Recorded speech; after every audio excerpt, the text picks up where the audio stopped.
Hello, ladies and gentlemen. Welcome to CGL Alive by Nightfall Week 8. The last chance here to qualify for the $1,000 prize pool tournament. I am Corbeck, joined by Cy Kona. And Cy, we have kind of the do or die week here, and it's looking like it's going to be a pretty intense one for a lot of these teams that are still in the pool. Quite possible. For for what I'm expecting to see some of the top tier killers, of course. I know that we've seen Wraith in the past. Really good killer. I would love to see some Demogorgon. You know, he got changed. Oh, yeah. He got some nice little add-on changes. You can use those add-ons, by the way, because they're yellow and brown. Like always, to the end of time. Demogorgon's best add-ons will always be yellow or brown for whatever reason. Behavior, fix your stuff. And you know, he's a lot better in chases with those add-ons. It's really scary to see him in play, especially now more so than ever. But you know, you're gonna have a lot of people fighting for this last spot, and whoever gets this last spot, I'm gonna be watching you because I'm gonna have to play against you the week after. Oh no. Psychona's here. He's not just casting, he's doing research right now. He's all in on this one, which I appreciate. Our killer bands for this week, by the way, are Hag, Cannibal, Pig. So not the most played killers being taken out there. That leaves obviously Nurse and Spirit on the board. And as you were saying, Psychona, before we even got started, probably expect to see those played right in goodly numbers. Our first match of the day is going to be Hateless versus 4 Dwights, 1 Locker, which is my personal favorite team name out of all the team names they see. But Hateless will start on Killer, and yeah, I think it's a good shout, right? That we'll probably be seeing a Nurse or a Spirit here. Quite possible. I wouldn't expect anything different other than Nurse or Spirit this iteration. However, you know, if they want a little bit of fun with it, you know, they both play, you know, some weaker killers, you know, see who does better. That'd be amazing. But at the same time, everyone's been going all out. I don't expect to see any less than just some of the stronger killers in the game. Yeah, I would agree with you on that, right? We're in do or die territory for a lot of these teams, so they're gonna have to pump out the best. Maybe not time to be experimenting with that crazy, I don't know, clown build that you've been working on for the last 6 weeks, unless it's really good. It's gonna be a hard time there, but I think we're getting those teams. Please, yeah, okay. I tried to think of like who is the least likely killer we're gonna see here, and my mind was stuck between like I don't know, Plague and Clown, and I was kind of trapped. Trapper, actually, speaking of traps, would be pretty out of left field. I would say Trapper, Legion. I would not, you know what? No, I would not be surprised if someone just randomly pulls out Plague out of nowhere, and that's gonna be so scary. It would be so scary. The thing about people underestimate Plague. The only thing about Plague that really holds her back is the fact that she feels really inconsistent to play. Other than that, if you've seen Ots, he can make Plague work in so many different ways. He is a disgusting Plague and shows how strong she can really be. And I don't think a lot of people can do that. I love that word choice for Plague. It seems so appropriate. Disgusting Plague. But yeah, he is actually a disgusting Plague. I was watching one of his videos about it the other day, and it's getting to the point now where she's played so infrequently at the higher tiers that pulling her out would almost be kind of a wild card in the sense that you don't always remember how to play against her exactly. So you do maybe have just that little bit of an edge to start things off. Could be a bit problematic. But I mean, it'll be interesting to see what people come out with, right? We've seen Hateless and we've seen 4 Dwights, 1 Locker, multiple. Damn, Dwights, they're always in lockers, dude. Get out of there. But they really do be doing that though. But we've seen these teams play for multiple weeks now, so they are in this pool and they are trying their hardest to qualify for that last spot. So we'll see just what they can bust out, and hopefully we will be getting started here soon. Unfortunately, we will give this disclaimer now at the start of the broadcast. Dead by Daylight tournament, organized play, private lobbies, whatever you want to call them, it's not the easiest thing to coordinate and get people in. So it is going to take us just a little bit of time in between these rounds to make these things move. Of course. You can never really expect too much out of Dead by Daylight and its good old, you know, servers, lobby makings. They don't even have a South America server, just so you know.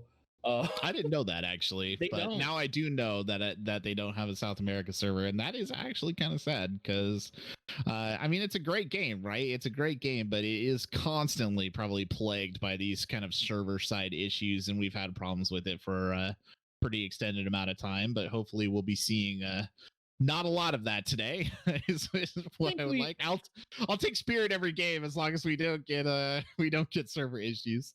I hope we don't either, because the thing is that I don't know who all plays, NA East or whatever the case may be, but if you've ever had someone from like the South America region, you will know, because more often than not, you're probably gonna get hit from across an entire vault. Like, you're in the TNO wall, you just you just vaulted the L, you get hit at T from across the L wall, and you don't know how that happens. That's how the hitboxes are already weird to begin with. Let's add like latency into this and just see what happens. So much latency. It is disgusting. It sure is. We should point out this week that it's a smaller tournament than we've run in our past couple of leagues. The field is actually only 8 or 7 teams. Saga Corruption is fortunate in that they've managed to draw a bye into the second round right away, so they will go straight to the semifinals.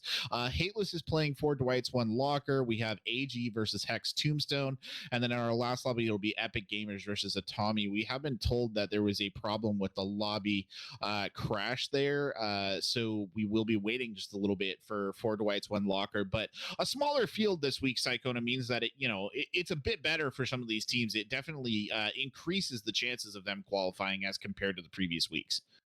They won't have to waste a lot of their energy trying to get to the finals, only to probably lose out later because someone might be tired. So we're probably gonna get like just full force, no foot on brakes, just all gas, all of it. Constantly accelerating. No brakes on the murder train today. We're going straight in. And last week we saw such a disparity between a lot of our games were kind of feast or famine, where you'd have these really poor killer rounds where it'd be like the killer would put up 4 points and the survivors would get 34. Do you think we continue to see that trend today? Does the game remain quite survivor sided at this level of play? Yeah, okay, to be fair, with the rule set, that's probably what's going to end up happening, because the thing is that when you are allowed to like run a lot of like the same things, like you can run 4 toolboxes if you choose to, you can run 2 prove thyself, like gens are going to start flying. There's nothing you can do about that, unless you can just catch someone out in the worst position consistently and probably start slugging your life away. Which I know technically slugging may not be the best, it may not be the most looked on method, but it is viable when it's viable. Very true, actually. It kind of is one of these tournaments where you're going to have to make that decision, right? We should just briefly highlight the scoring system so everybody who's following along today, I'm sure a lot of you are veterans by now of this tournament. You're probably tuning in like Sai here to get an idea of your opposition or to just see what goes down. But gens are +2, escapes are +2. The maximum points the survivors can get in any one round is 18. For killers, hooks are 1 point. Each hook is 1 point. And then each death is 1 point. To a maximum point of 16. That is the top value that a killer can get in their round. You do get points deducted for camping, I believe, face camping hooks. Not very much, but you do get points deducted for that. I'm trying to think. I think if you Mori someone, and you may know this, Psychona, but I believe if you Mori someone, you get the full 4 points, right, for that, as if you'd hook them 3 times. Devour Hope Moris. So Devour Hope Moris. So that's right. That's Devour Hope. That's Devour Hope Moris. You can always run Devour Hope. You cannot run Undying with it because it's banned. Same thing with objects. Mm-hmm. So don't try it. But if you want to run like Haunted Devour, go ahead. That's your choice. That's your prerogative. But be careful of that gen speed. And then as another thing with slugging too is that when you slug someone, you have to make sure that you at least hook them. You cannot let them bleed out on the floor. You don't get hook points for them bleeding out on the floor. I'm talking to you Twins players. You only get the death points, right? At the end of the day. You only get the death points. +1. Stop slugging. Stop slugging. This man's out here on an anti-slug crusade right now. He's got a whole thing of salt ready to go for every slug that he sees. But I can feel that. I understand. But it's a difficult format, right? You got to make the choice. It should also be allowed. Noted that there are no offerings, no keys, and chests. They're all banned out as well. And map pool will be selected randomly from a pre-selected set of maps that were kind of chosen with the idea of being balanced, and then out of that pool they will be pulled from there. So I think it's like 1 Dead Dog, 5 McMillans, 5 Cold Winds, something like that, a couple of other maps thrown in there as well. So everything that we can do to kind of make map selection balanced, because obviously maps can be a big deal, right? It can make or break in certain circumstances, and especially for certain killers. Yeah, especially if you get corn the entire time. Yeah. I feel like I can't help but feel like you've had a vendetta. You've had that situation, right? Yes. And rework corn is even worse.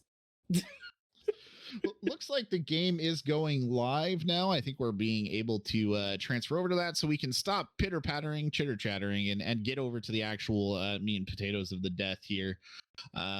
At least that's what I've been told. So there we go. All right. So Hayless will be starting on Killer for Dwight's one locker. The survivors after this half, they will obviously switch sides and go back at it here. We will see what there is to see. Let me pull that back up again. My stream stuttering there a little bit, but it seems to be okay now, so that's all good.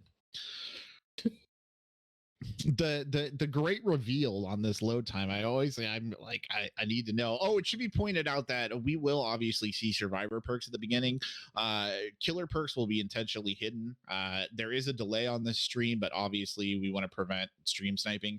As the round goes on, we will probably reveal those killer perks if they are not revealed to us already, just by the nature of the gameplay, right? Like usually we can kind of tell, Sai, what's up. I'm sure you can tell. You're smarter at this game than I am.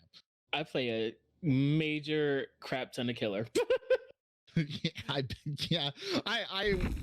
have been trying to play a crap ton of killer, but I doubt that I am as gifted as you are. And is that a For the People and a Repressed Alliance gamer? Harley Quinn, you better get out. You better get out, sis. I'm rooting for you and only you. Oh, you can see the perks right there coming across, a couple of dead hards, and then that last one, Repressed Alliance coming in big. Iron Will For the People. Harley Quinn is my queen right here. Period. And we see a spirit. Yeah, instantaneous spirit. Nancy, that was really quick. It looks like wasting no time. Yep, we see Corruption Invention in play. That's how she got that first hit and found this first super fast.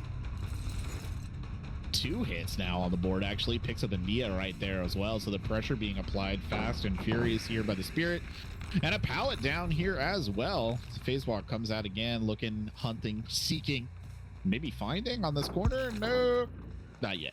Not close though. She's kind of found the Nia, but we should get a hit. Oh, that was a little bit greedy.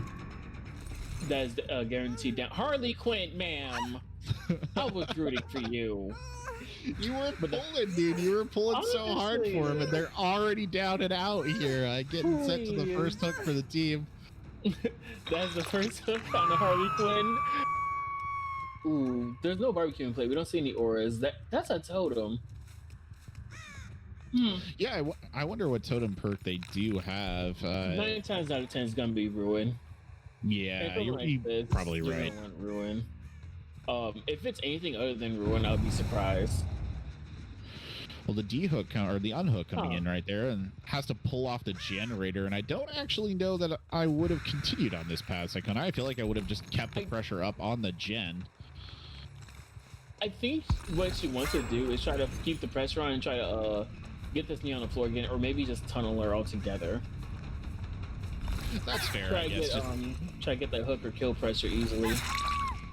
Good dead hard there, but Harley Quinn unfortunately not able to avoid the second strike there. Will go down, and that will be hook number 2 here on the same player, and that is one of the world's most conveniently located hooks. That was literally right next door.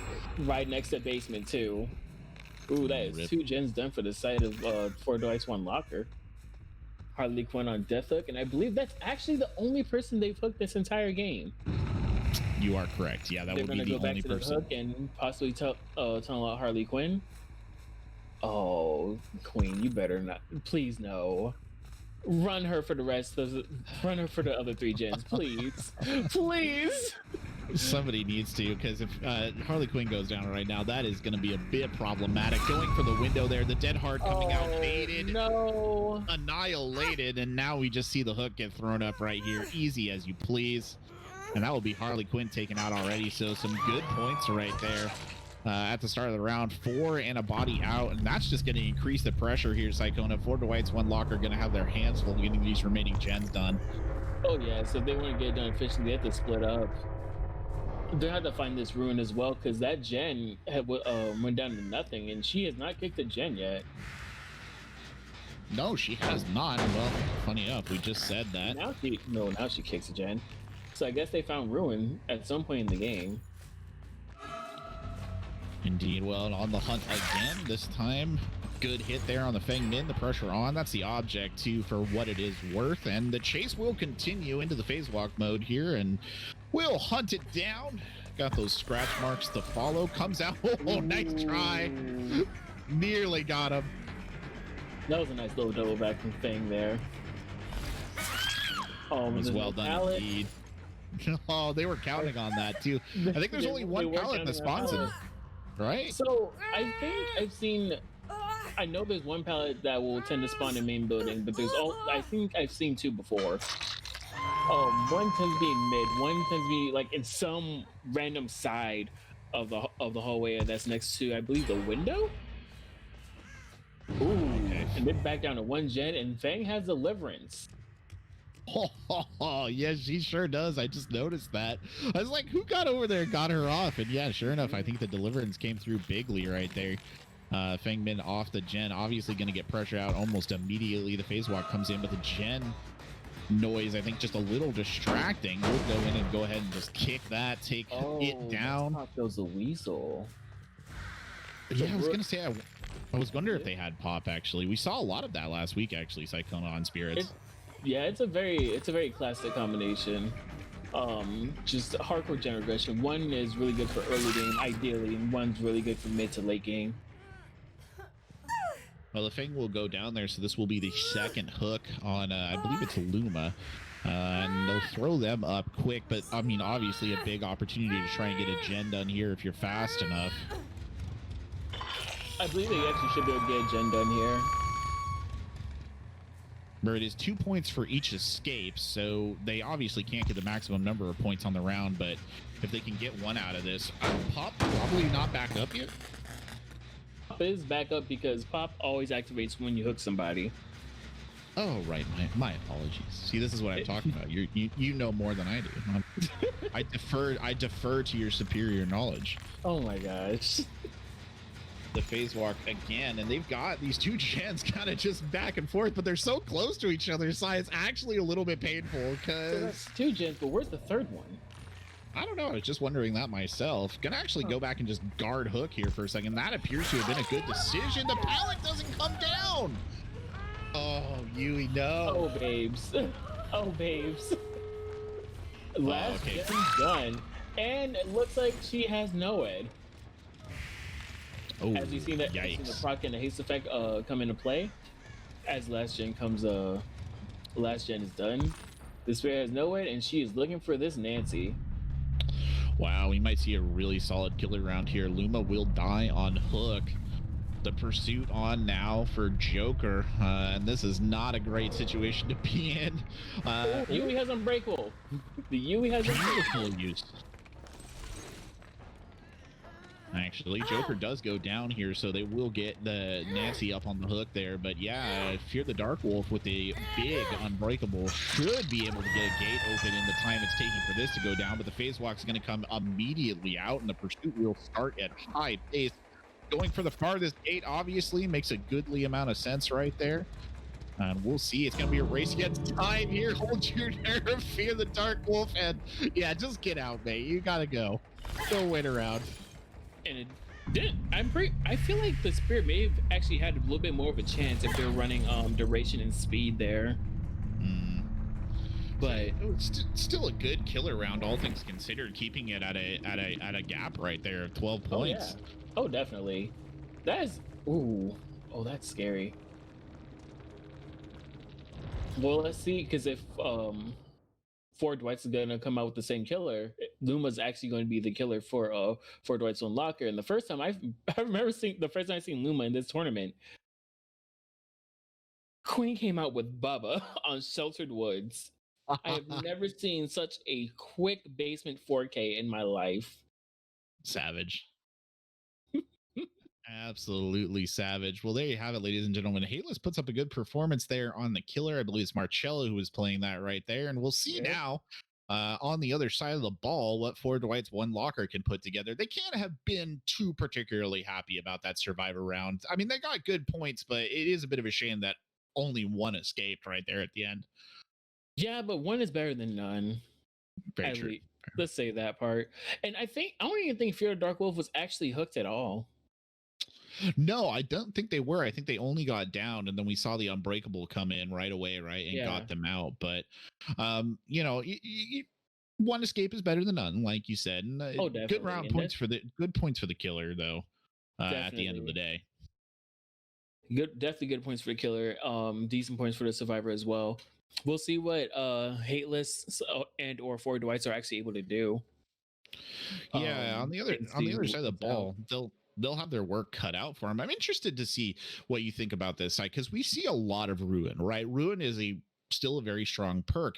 But genuinely, do you think it's worth it in these kind of scenarios, like these organized play scenarios? Yeah, I definitely do.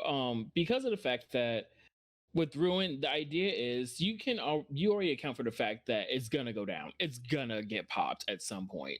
They're gonna find out that you have it, and it's going to get popped. That's why sometimes in tournaments you'll see combinations like Ruin Haunted, Ruin Pop, Ruin, literally anything that, as long as Ruin's in play for just long enough to get some gen progress and maybe like a hook or two in, you get and you get some Ruin value out of it, you should be fine. It's the same reason why people also double it up with Corrupt Intervention. And so that way you are actually able to find survivors quickly, and they're not working on a gen halfway across the map and you don't see them whatsoever and you can't do anything about it. I'm curious, at this level of play, do you think that Corrupt Intervention is basically a must take in terms of killer perks? Priority. Yeah, that's fair enough. It is a very high priority. I remember week 1, and I guess it's because it didn't have like some of the teams that it has right now. I think I refused to run Ruin because I just did not feel like going on with 3 perks for no reason. Right, yeah. That's fair. And I mean, we still won week 1. It's just I just said we refused to run Ruin if I didn't have to. And I didn't have to. Yeah, that's fair. It's one of those ones for me where it always feels like a little bit. I mean, obviously, we all know it's a little bit of a gamble, right? Especially when we don't have Undying, so you can't do the Ruin Undying combo that is kind of like become the bread and butter for a lot of people right now at the top ranks. But it can be a bit rough. I think we saw the Ruin in that match go down really quick. I want to say after maybe the first gen had been done, so very early game loss of the Ruin. But obviously, like you said, right, this is why you bring Pop to back that up and allow you to put some pressure on those gens. Not that it particularly worked out in this circumstance. I mean, I guess it did to a certain extent, because they were kind of able to force them into that 2-gen situation where they were playing around them, looking for the hit, and it paid off. They got the hit, they got the down, they got the hook. Yeah. In this tournament, and well, in higher play altogether, sometimes you just want to take that 2-man out and just count that as a win, I guess. It's especially depending on who you're playing against. Words are. They sure are. But yeah, depending on who you're playing against, you want to take that 2-man, just end it there, get those points, get all the points you need. if you can get over 10 points, honestly, amazing. Good for you. All the power to you. But sometimes you don't really have that much of an option in a 4v1 scenario where you can just get gens just rushed completely. Yeah, and we saw some killers suffer from that last week too, where literally it was like a minute into the round and suddenly gens are just bang, bang, bang right off the board. And I mean, what can you really do, right? Even as Spirit or Nurse or any of these kind of higher powered killers, it's still a struggle, right? If the survivors are just hitting their skill checks in a rapid manner, you're just kind of screwed, for lack of a better word. Yeah, I still remember when the final round of week 1, which I still am surprised my team won that one by as close as we did. I remember on my killer round, freaking Autumn's team just I wasn't even chased with someone for that long. By the time I hooked this whoever was playing Yui, I can't remember who it was.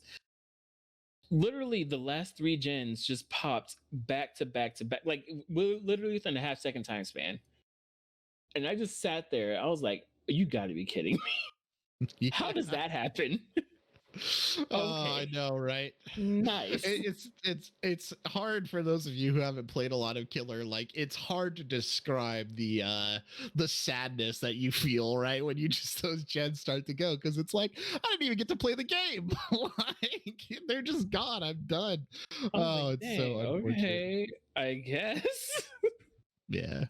By the way, ladies and gentlemen, we're just waiting for the lobby to swap over. It's just taking a second for the teams to get in. So as much as we want to keep going with this play, like I said at the beginning, sometimes you just gotta wait.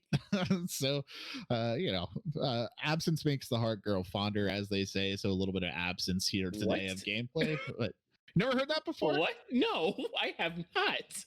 Absence makes the heart grow fonder. It's an expression, 100%. Where? In the Midwest? Maybe it's it probably, actually, considering where my mom and my grandparents were from, it is probably from the Midwest. I don't know what context we could really use that in, but I used it in this one, so there we go. By the way, quick reminder, it is Mother's Day for those of you who are not already aware, if you haven't seen the barrage everywhere else. So this is your last warning for a lot of you. Your last warning here, that you should probably drop at least a phone call if you can today to your mother. And obviously, if that's not your thing, then don't worry about it. But there's your last warning. It looks like everybody's ready. So we will hop into our next round here and get going, and we'll see what Four Dwights One Locker pull out of their locker on terms of killer here, and Hateless will be taking over on the Survivor. This man trying to chant it into life. I appreciate the energy. I'm sorry, it was still very iconic when Luma just got a 4K in basement just for existing. Literally for existing. She didn't have to try that hard. She just said, "Ooh, basement." Basement doesn't take Stonewall Jackson. No, you don't find it in a basement, according to Inglorious Bastards. So there you go. Oh, my laptop. We got references for days. By the way, unfortunately, we won't see a Luma Bubba today because Cannibal is banned. Oh, I forgot. The Cannibal is bannable on Killer. Ooh, interesting. Detective's Hunch coming out there. That's a little bit of a different one. Fixated, Camaraderie. Okay. Adrenaline. Dead Hard Deliverance is pretty standard builds. Yeah. I love how people are running build to last more because they really want to get that gen speed out. We see twins. Whoa, twins. That's a weird one. I didn't expect this. I nearly said when you made a mention of twins earlier, I was like, I don't hold your breath. I don't know if we're going to see that. And here we are. There's a little bit of hesitation in that. Nate's just going to hold W here. He already went around the corner. Yeah, you got to peel off. Know when you're not catching that one. Yep. See Demon Baby soon here, I imagine. Which reminds me, where's my Twin Slander crew at? Where's the Twin Slander crew at? I feel like I don't know enough about twins to really slander them too much, but A little gremlin is pretty horrifying. I will give it that.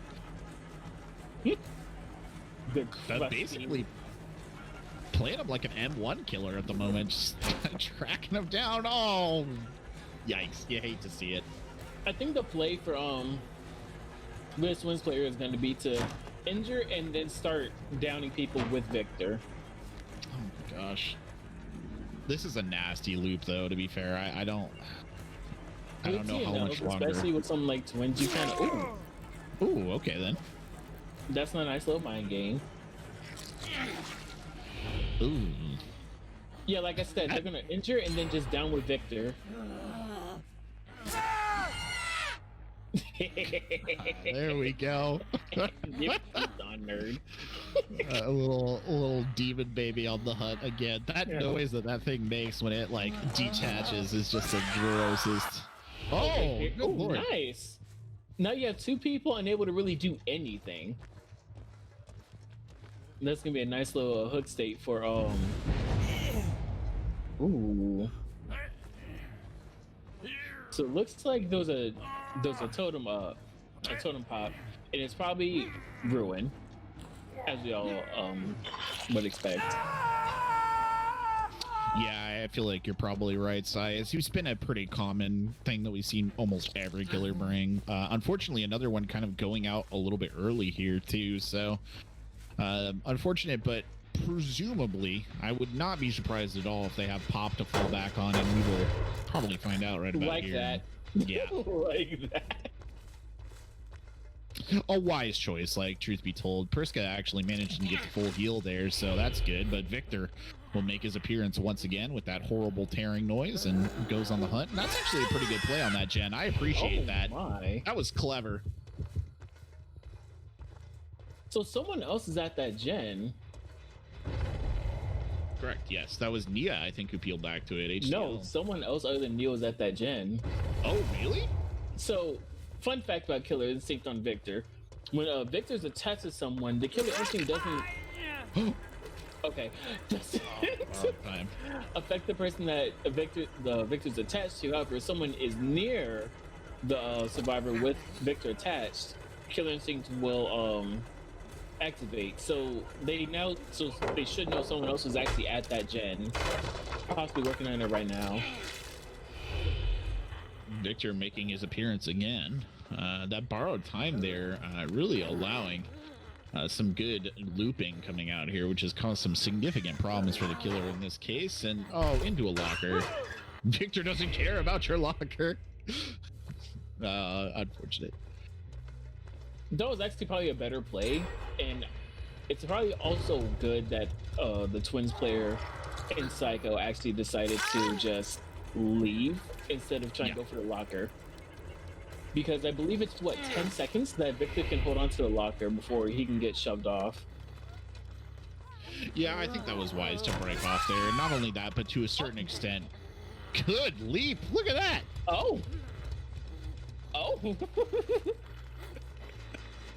Vicious little nipper at the end of the day, and he's gonna go for another one here. I think he's kind of lost track of that particular survivor. I believe that was the Fang there, Davison. Yeah, pretty sure. No joy to be had there, so back to the main. We'll see what comes of this.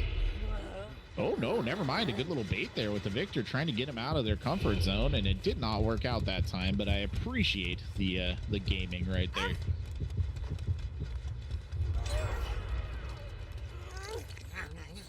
They just kicked Victor. Back to the next decade. Hey, sometimes you just gotta punt that baby. Just get him away from you. I would kick him. Look at that thing. If that came at you, I'd full on boot that. How did that miss? Wait a minute. How did that miss?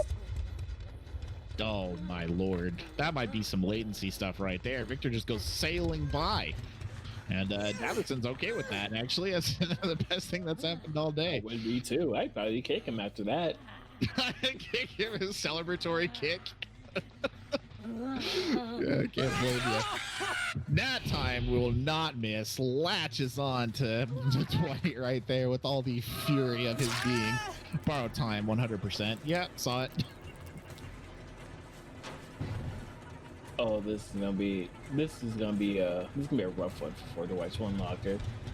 Playing Twins in this patch, as Autumn pointed out, is a really risky choice because she did get nerfed recently. But by she, I mean Victor. He got nerfed recently.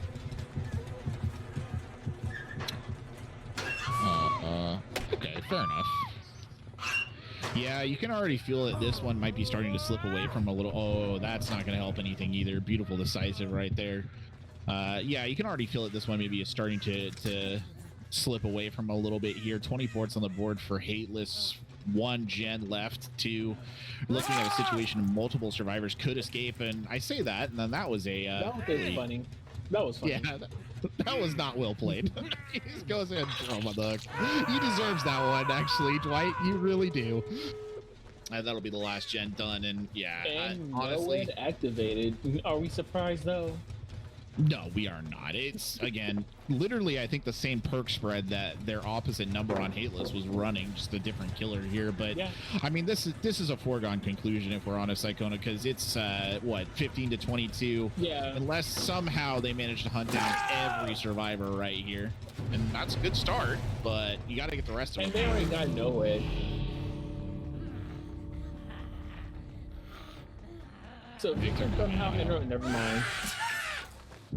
Oh, whoa! That's making up for the miss earlier right there, I think. Whoa! Hold on. What? Oh, but the escape's coming out now, and unfortunately that will seal the deal. Priska Potter, even if they do get hooked and killed right here, mathematically the points will not be made up, so Hateless will take out 4 Dwights, 1 Locker. Despite their valiant efforts across the tournament series here in these qualifiers, they will not proceed, and that will be the end of their day. Well, maybe in a minute. if they can find this guy and stick him on a hook, taking a sweet time about it. Where is he gone? Nope. There he is. Ace was running for the hills, dude. He did not want to get put back on a hook right here. Basement. There we go. All right, fair enough. Still, Hateless will be moving on, so they will take this spot in the bracket here, and they will move on to face Saga Corruption in the next round, the semifinals. Saga Corruption got the bye there, so Hateless does have that brief experience gap coming in, and then we'll get the results from our other teams as we have them. But this one is in the books, and I don't know. I don't know if there's much to say. I think you already said it, really, Sai. You're playing Twins, and you're playing with fire, right, to a certain extent. Yeah. I mean, props to Psycho for actually trying it out, though, because that was a very bold move. Wait, Victor Speed. What was the other item? Madeline something and Bloody Black Hood. There's something about Victor, but either way, that's. Honestly, that's a little better than I thought. Because with Twins playstyle, it's not exactly the easiest thing in the world. Twins playstyle typically isn't the most how can I say this? It's not exactly gonna work against a lot of coordinated teams, which is why even before Twins got nerfed, we all know about the Dowsy situation where he was destroying all these public lobbies with Twins. The matchmaking happens, and he gets paired up against this competitive team, just really good set of survivors. I forgot what map this was on, and he just gets destroyed, completely destroyed. Just smacked, annihilated, stomped on, curb stomped, just turned into mush because Twins is not that great against a coordinated team. I can see that. I think she definitely starts to fall into the category of like a pub stomper, right? She benefits with chaos and a lack of coordination, or they benefit with chaos and a lack of coordination. I say certain killers are just, better in those situations. That's one of the reasons I think that Bubba Hag does quite well against uncoordinated teams as well. Just people aren't communicating, don't know how best to play against it. But Well, it is what we have. At least with Hag, a good Hag. I don't know if you know who Michi is, but I have a heard of really Michi, good yes. Hag can definitely tear up even some coordinated teams. She still has that really good stomping power, while she is just a general pub stomper. Because let's be honest, most pub hags also run Rusty Shackles, Dried Cicada, just because they can. Yep. Yep. And that is definitely a pub stomper build, and they also run Franklin's. So there's not really too much a lot of pub players will do about it, or can really do about it. Very true. Very true. Then you have Bubba and Freddy that are also pub stompers. Yeah, I think you're very much on point there. Looks like our next match is going to be AG versus Epic Gamers. AG will play Killer first, and we will be seeing, well, it was going to be Thompson House, but apparently that one's disabled. We will be seeing Shelter Woods here going in as our next map. So there we go. That's the setup. We're just waiting for them to hop into the lobby, and as soon as they do, we will get started. That also answers our question of who won those matches. So Hex Tombstone is out and Atomy is out. So it is just AG and Epic Gamers left, and then it'll be Saga versus Hateless at around the same time. I don't think I've ever seen AG or Epic Gamers in this tournament. I don't think I have. Did I see Epic Gamers last week? I'm trying to think. The name sounds familiar to me, but I don't know if I saw them. I want to say that they played Hateless, but I would have to go back and check my bracket. I have no idea what to expect from them in terms of killers, but I'm assuming probably Spirit or Hag, if I had to guess. Not Spirit or Hag, Spirit or Nurse, my apologies. If I had to guess, we saw a Spirit come out, and it was a good Spirit from Hateless. I thought they did quite well in that last set, so maybe some inspiration for those of you. Does anybody really need inspiration to play Spirit, though? I don't know. No. I really only play Spirit when I play dailies, and she's just such an easy killer. It's so she's a beast. She's so easy for how strong she is. Mm-hmm. No, it's very true. She's one of those killers who I think conceptually, design-wise, is cool, right? It's a cool idea. She does the whole out-of-body spooky ghost thing, right? But like, once you get into the mechanics of it, it's just too strong. Because what do you really do against the spooky ghost lady? Dance or not a whole lot, right? Like, there's just nothing to be done when she comes at you. So, pretty sure could be literally AFK for like 30 seconds to use the bathroom, and then the people would still think she's just phasing. We did see that. It would so we did see that. Themselves. Yeah, they would, dude.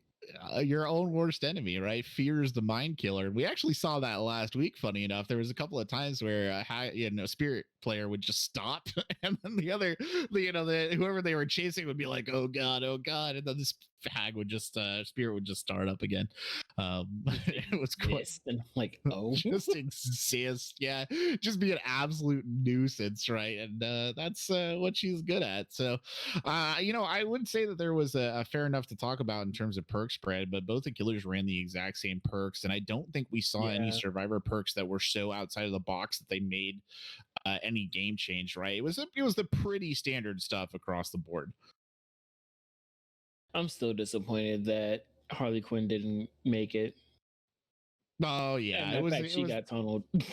Yeah, it was unfortunate that she was the initial victim there with the particular set of perks that they were running. Would have been kind of entertaining if it had gone off, but alas, it was not to be. So I guess it was smarter too, because if they let the Repressed Alliance gamer actually live, then the gens would have got done and blah blah blah. Just let my girl live. Let her live. No one runs that damn perk, even though it's so good. It is a really good perk, and I feel like it's undercut, right? And is it? And correct me if I'm wrong, but Ruin does not continue, right? If it's repressed, it does not regress the gen if it's repressed. That's what I thought. Yeah, it's a good perk indeed. Yeah, and if the killer finds it and you repress it, there's a pretty decent chance you're going to be able to wait out pop just by using repressed on it. So yeah, nobody's going to stand around, wait and wait for repressed to go away, right? Like it would be insane. In this level, probably not. In my pub games, I cannot tell you how many times you're kidding me. Somebody just stood there, stood there menacingly, and just waiting for the gen. That's crazy. That is actually crazy. I'm sitting like, oh, not this. What do you mean? Just leave it, man. Just walk away. Just walk away. Just like you cannot sit there. Something. Just chase me or something. Come on, dude. Like you're clicking the flashlight at him. Like, come on, buddy. I'm trying to do you a favor here. Don't do this to yourself. It's like people, just go. It's like they really forget that if two people double up on a gen, right? Without prove thyself, it's like 47 seconds to repair a generator. Repress lasts for 30. Yeah. You're giving someone a free freaking generator just because you want to stand there. Like, okay. It's never worth it. No, honestly. Leave. Just leave. Not. But, you know, they just want to kick gens, I guess. Maybe they have a tome challenge. Maybe they have a tome challenge. Yeah, that's fair enough.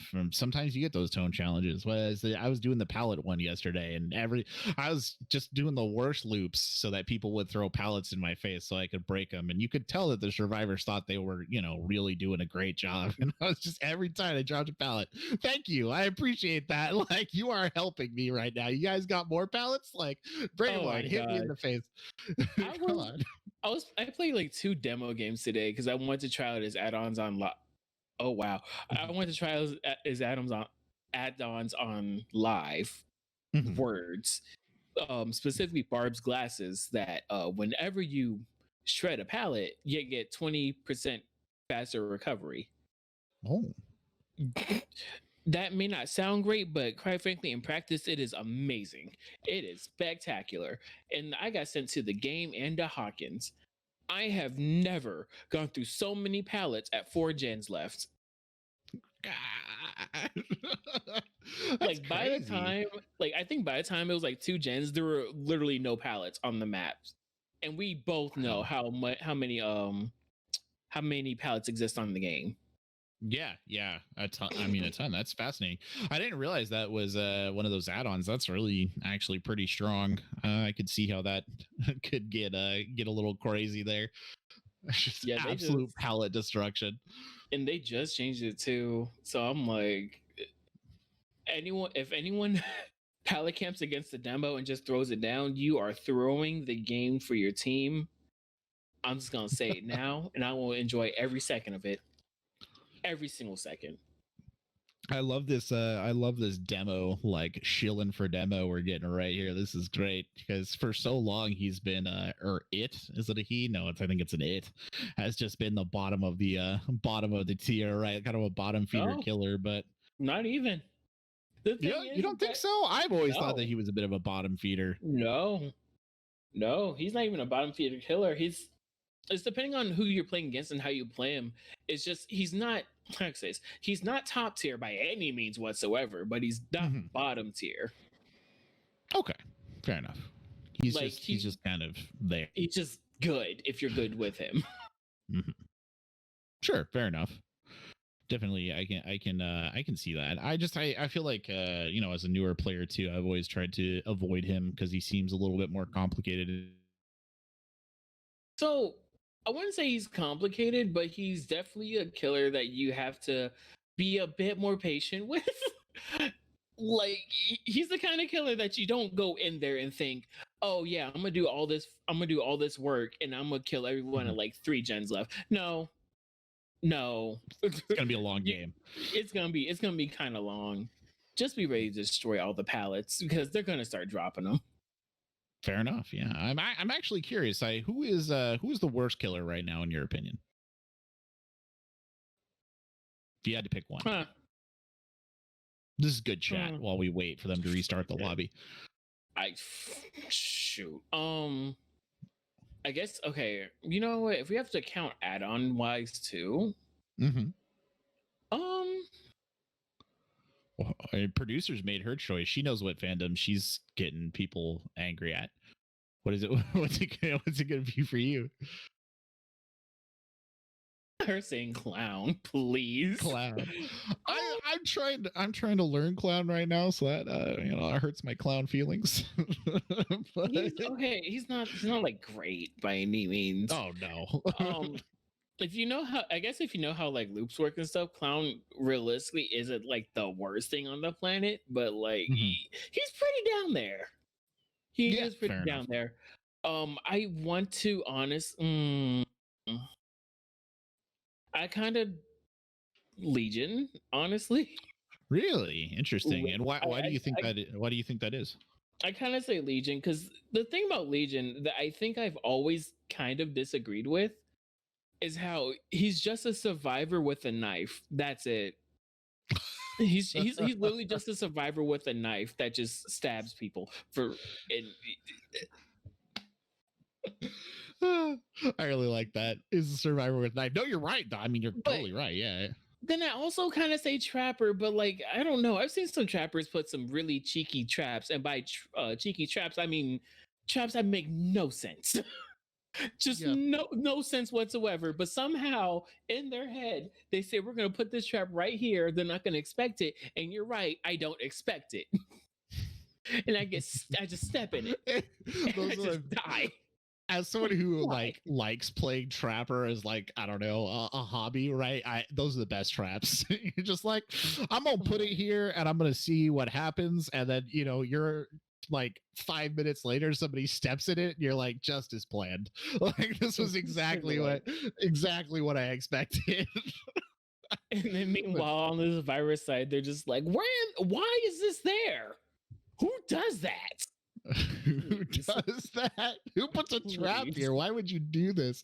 Sometimes, I'll be honest with you, sometimes there's not even that much logic to it. You're just kind of like, I'm going to put a trap here and see what happens. And somebody just happens to step into it.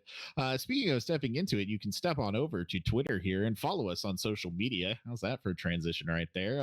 At Console Gaming League, at Console Gaming LG there on the Twitter. You can find our links to our Instagram. Of course, drop us a follow on Twitch as well. We appreciate all the support you can get. While you're at it, go ahead and follow Kunoichi Gaming there on Twitter too. They are helping us run this tournament. They're the CGL kind of women's gaming org, and they do some great work. And we'll talk, I think, a little bit. This game, I think, is going to get started soon, but we'll talk a little bit about one of their fundraising efforts they have coming up for Mental Health Awareness Month. But you can find them at Kunoichi CGL on Twitter. So there you go. But teams are getting in the lobby in just a second. Oh no, I'm being told, yeah, we do have time to talk about the fundraiser. So this month until the end of May, we are running a mental health awareness fundraiser here at the Console Gaming League in partnership with Kunoichi Gaming and with the Mental Health America as the charity.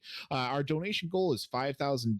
We're going to have multiple events planned. You can watch it here on CGL1 at various CGL content creators, and you can donate if you like at tiltify.com at Console Gaming League, the full name right there, if you want to take part in our mental health awareness fundraiser. It is Mental Health Awareness Month, and it is a worthy cause indeed. So there you go. That's my shilling done for the hour. Gotta include it, Sai. I apologize. You're sitting there like waiting very patiently, and I appreciate that. Thank you. There was a certain pun that you made that I'm still trying to process, and I forgot what it was. Now I'm glad that you don't remember it because I'm a little bit worried right there. But we're almost ready. One last player, and it looks like the game is live, so we can go ahead and go into that. And hopefully, Sai won't remember that terrible pun, so it doesn't come back to hurt him again.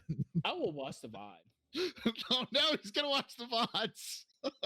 he's pulling the tape. Oh good lord. Yes, I will pull out the archives. You know what? I admire that. I admire the dedication. AG versus Epic Gamers, by the way, here, ladies and gentlemen. AG, I believe, is starting on Killer for this particular map, so we will see them come out first. It is Dead Player, ironically, who will be taking Killer first here in this matchup, semifinals matchup for this last qualifying slot. Can I get a row of Keck W's in the chat? Just a whole lot of Keck W's. Dead Player, what a name. We'll see what he brings out here. What do you think? I'm going Hag, or not Hag. I'm going Nurse. You know what? I don't know. I know who I can expect Nurse from. Most of them are not playing this week, but I know who I can expect Nurse from. I don't know what to expect from this person because I have no idea who they are. That's the ones you got to watch out for. The unknowns, the up and comers.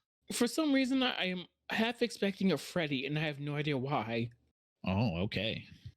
I'm half expecting a stealth killer, or like I'm expecting a licensed killer. A licensed killer. Okay, that's a good prediction. I like that. We'll see if that net pans out here. A Freddy would maybe be something we could see. It would not necessarily surprise me, but first of all, let's take a look here at the Survivor perks really quick. Deadheart, Soul Guard, Spine Chill, Borrowed, Iron Will, Spine Chill, Deadheart, Spine Chills. What is with the Spine Chills? Life, ma'am, prove thyself, Iron Will. Adrenaline, self-care. What the empathy and borrowed time? Why is there self-care?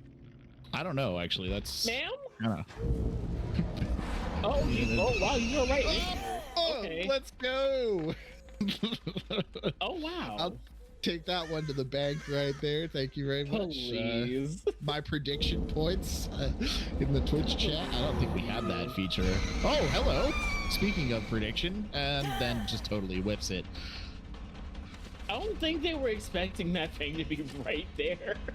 No, I don't think they were either. I think they were equally scared right there on that one, if I'm being honest. No. Oh no, stuck on a tree. You hate to see it. I mean, this is this Shelter Woods? This is Shelter Woods. It is. Yeah. I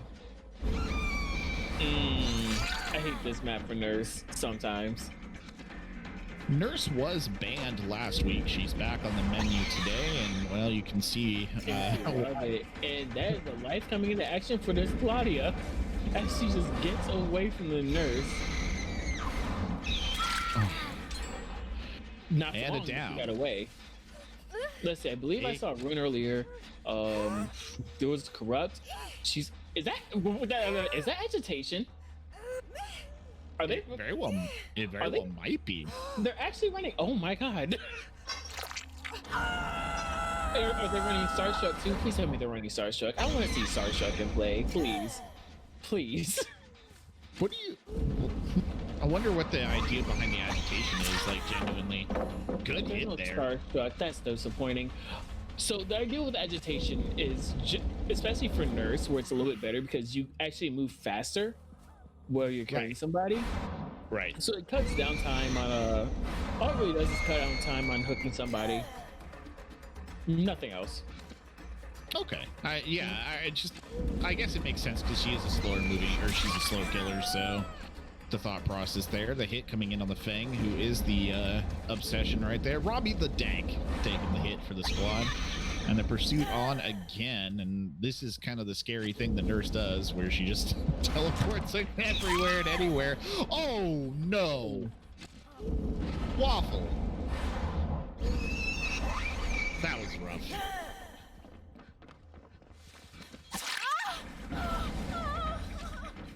Hit coming in there on AK-47 Beast again. We have seen them kind of back off and heal a couple of times. That is a pursuit and a half right there. Never mind, that was not a Beast who got downed. I don't know who that was. Got taken off the board. We'll get hooked here.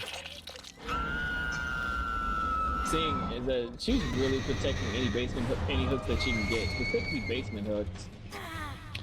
Yeah, she will sacrifice some points for that, actually. As I said at the beginning of the broadcast, you do get deducted points for camping. I think that probably counts, given that setup side, the way that she was just playing around that, not really letting them get in there multiple times, and close to kind of camping that second hook. They did get the unhook. And she didn't go to second stage, so I guess it is a little bit subjective. It is a little bit subjective, but yeah, they haven't. There's no points are really being lost here, I guess. I'll tell you what here, Sai, though. They are not doing gens. They are completely caught up in this. This is a nightmare for the Survivor side. And that's just making it worse. It really, oh gosh. Well,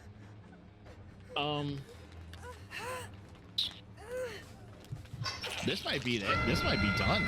This might be cooked right here for the survivors. Oh no! On this is a very difficult situation here, and not particularly great for this Fang at all. Not even the opportunity to get the revive. Playing on the pallet though, smart for the one that's down, but going for the unhook here. I don't think borrowed time is a factor, right? I don't remember actually. It would be if she has it, but I don't think she doesn't. She doesn't have it. Someone had it, but I forgot who had it though.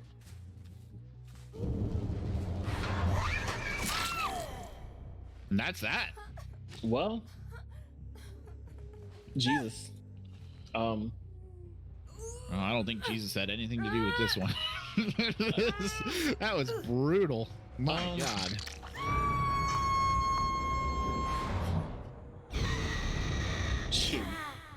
Shoot. Yeah. I'm about the same boat as you are right now, buddy. I'm like, damn, that is brutal. Oh, the hook. Deliverance. Is it gonna help? No, it is not. I can't even imagine how unhappy Robbie the Dank was when he got took down to the basement for that hook with that deliverance, but I don't think it would have made a big difference either. And the second hook comes out there, and honestly, genuinely, from a strategic perspective side, I don't know that I would have done that. I definitely wouldn't have done that. Because it's just more points. Yeah, I would have not bum rush hook that fast. Like, from the way that they were playing, they were definitely camping the basement. Yeah. No, you're right. I agree. But unfortunately, the survivors just kind of got caught up in the maelstrom right there and brought down and just wait. I don't know what they're waiting for here. Decisive, maybe? You think they might be looking for them?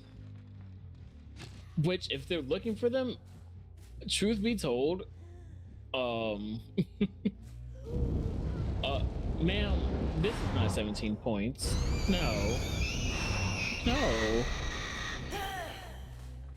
Yeah, I think we're updating the score, or it isn't in flux at the moment. There is a wardrobe malfunction in aisle 7.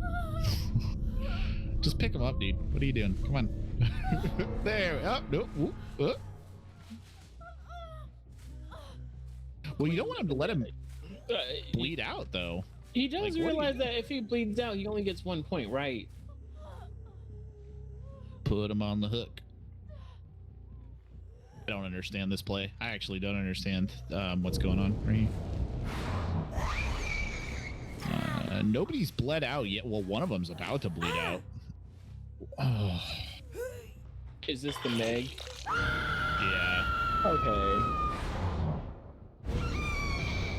I don't know why it took so long for that particular action to happen, but okay.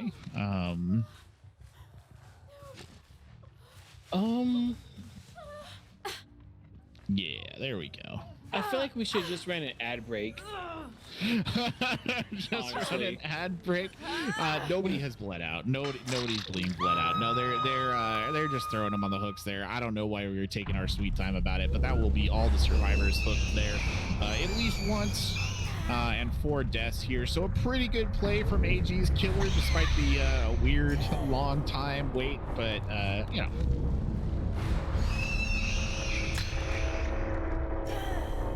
That is that. Well, that was pretty brutal. That was over and done with quite quickly.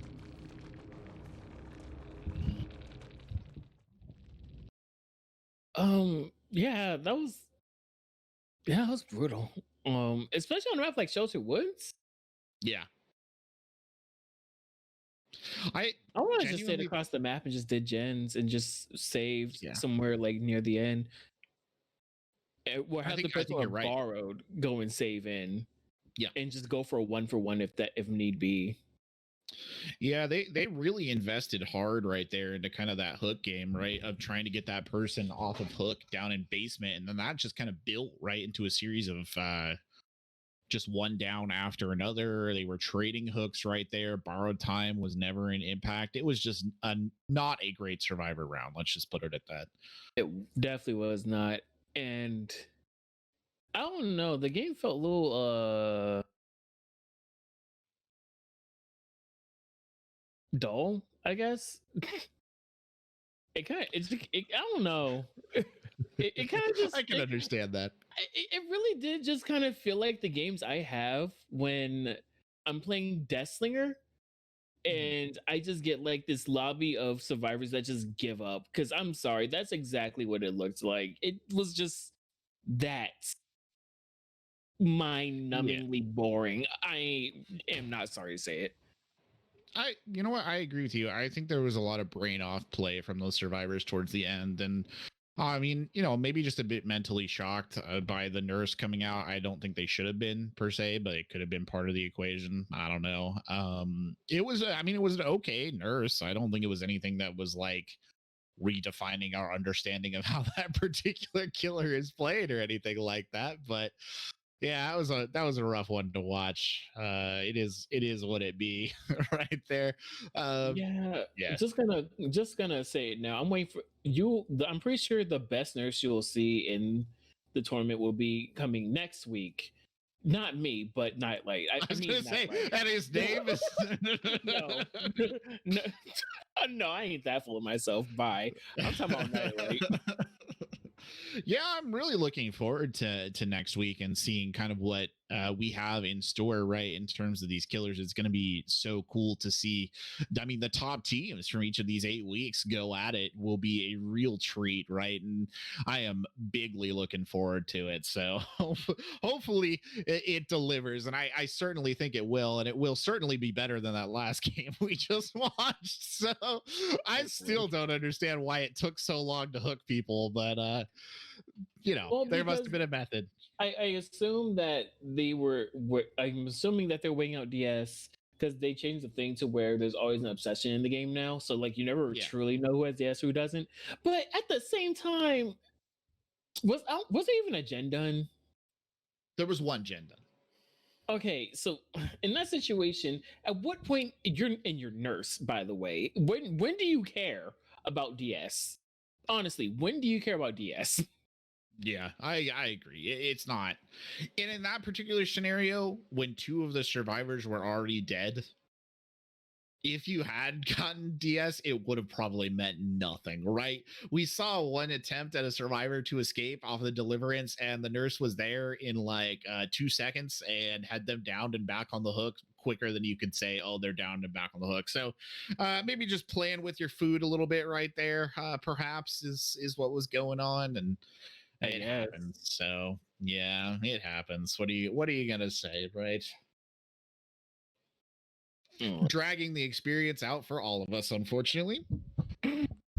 But we will see now on the flip. Certainly the bar has been set. There will be some pressure here for Hateless to walk this one back in. I'm gonna have to get another one of those really good spirit rounds out. Let's just put it at that in order for, or not Hateless. Who am I talking about? Epic it's gonna Gamers. Have to be Epic Gamers is gonna have to pull out a pretty big round to make up that difference, because that was a rough one, and that was almost, I think, the maximum amount of points that a killer could score. So there's that as well. They just need to do 2 gens and they win regardless. Oh, you're right. Yeah, mathematically, they only need to do 2 gens. Yeesh. Okay. They could literally just do 2 gens and then just teabag for 5 years and then not care. Don't give them any ideas. No, you want to get everybody to escape. You got to lay those points on, just to prove a point. Dare I say it? So. We'll see what we come out with in just a second here. We're waiting to get those players back in the lobby, and that is how it be. But while we're on this downtime, Psychona, I can ask you the fun questions about Dead by Daylight, and specifically, what do you think of the Resident Evil edition, and what do you think that's going to look like in terms of a killer, at least? I don't know what that's going to look like killer wise, because at this point, I have half a mind to speculate that the release is going to do something with the new Resident Evil that just came out. A lot of people have thought that. I have half a mind to speculate that at this point. Mm-hmm. But there's so many different killers or so many different villains in Resident Evil. It's hard to tell. Yeah. All I'm pretty certain of is that we're not going to get um the woman that everyone wants to step on them. Lady Dimitrescu, I Yep. believe it is. Yeah, I know exactly who you're referring Yeah. to because it has been all over my Twitter feed, whether I like it or not at this stage. So, yeah, I agree with you. There is a wide selection, right, of killers that could be brought in, and it would be kind of cool if they paired it up with Resident Evil 8, which is the one that dropped quite recently. I know that a lot of people have really been speaking very highly of the game outside of Vampire Mommy, that they want to have step on them, which, I didn't need to know that about a lot of people on my Twitter, if I'm being honest, but I do now, whether I like it or not. But yeah, no, it'll be interesting to see who they add to in terms of Survivor, right? We were having this discussion last week, Jordan and I, about who they might add. And I was saying that Ethan Winters actually thematically, right, makes the most sense because he is the most like survival horror type. But a lot of people think it'll be Claire Redfield. So we'll see what we get out of that tank. And apparently, Claire's probably the most likely one. I think a lot of people would agree on that front. And well, apparently Epic Gamers are having some issues, so whatever that means. I don't know if that means psychologically or like morale wise or connection wise. After that last round, I could probably understand if they weren't feeling so hot after that last one, because boy, They said therapy. they need therapy. That hurt. I need therapy perhaps after watching that go down. That was a rough one. It's unfortunately one of those ones too where I just like, what more can you say? Sometimes you just have rounds like that, and I think you were kind of right. It felt boring. It felt like they kind of gave up or just got run into the dirt, and that happens sometimes. It is the nature of the beast. Don't have an update for you on Saga either. We don't know how their round, or Saga and Hateless over there, we don't know how their round is going, unfortunately. So we are just kind of stuck in a holding pattern for now, whether we like it or not, Sai. Yeah, but so be it. So be it indeed. As we wait here, I'm interested. So we talked about who you thought the worst killer is, right? And yeah. we got to the bottom of that, which was Legion, a survivor with a knife. Now I'll ask you the opposite end of the coin for the sake of things to talk about. Strongest killer.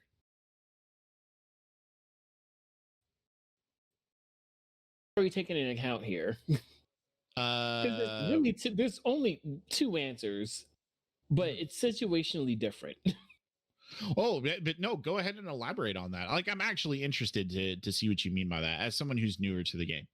So you have Nurse and Spirit, of course, the two best killers in the game, and probably the two most popular killers in the game when they're not banned.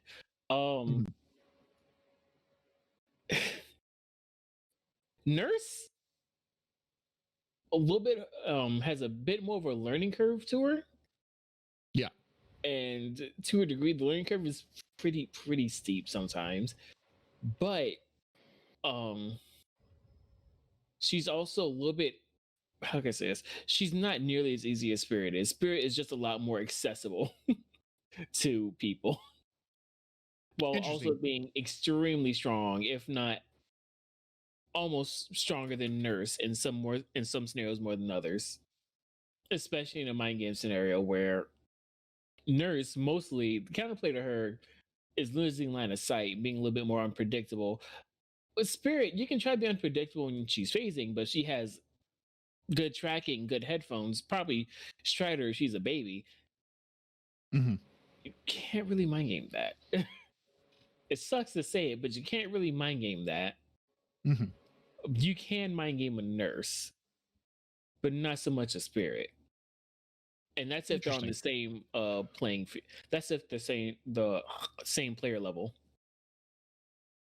That's very interesting. It makes a lot of sense too. I totally get what you mean, and yeah, I guess it is just sort of a situational thing about which one of the two are better, really at the end of the day. But makes perfect sense to me. I don't really like either of them, so I guess I'll forever be stuck in the doldrums when it comes to those two killers, because it just doesn't. I don't know. I tried playing Nurse because it was there was some challenge involving Nurse or something, and I was just like, I'd hate this.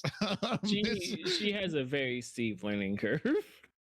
Yeah, it took me a while to get used to her. after getting bullied by people for like I don't know how long, like 2 or 3 months. Ooh, God, yeah, that's a Yeah, lot. That's a lot of bullying. that was a lot of mental fortitude, and eventually now they're my bitch. So that's a different All right, story. and that's the reverse, and that's the payoff, right? Those are the gains from the bullying. But I can totally see that, and I feel like, you know, I played her only very briefly, and I could very much see that learning curve was pretty difficult. Just in terms of learning how to use her teleport and adapting as well to kind of her slow speed when she's not in teleport, right? It's just so crucial to have that keep going and going and going. And to a certain extent, I played Spirit too, and it was easier. I felt like it was easier, and I totally get what you mean. Is she's just such an easy killer, but again, just not a killer that appeals to me. I don't even particularly like her aesthetic, which is not, I can't say the same of Nurse, to be honest.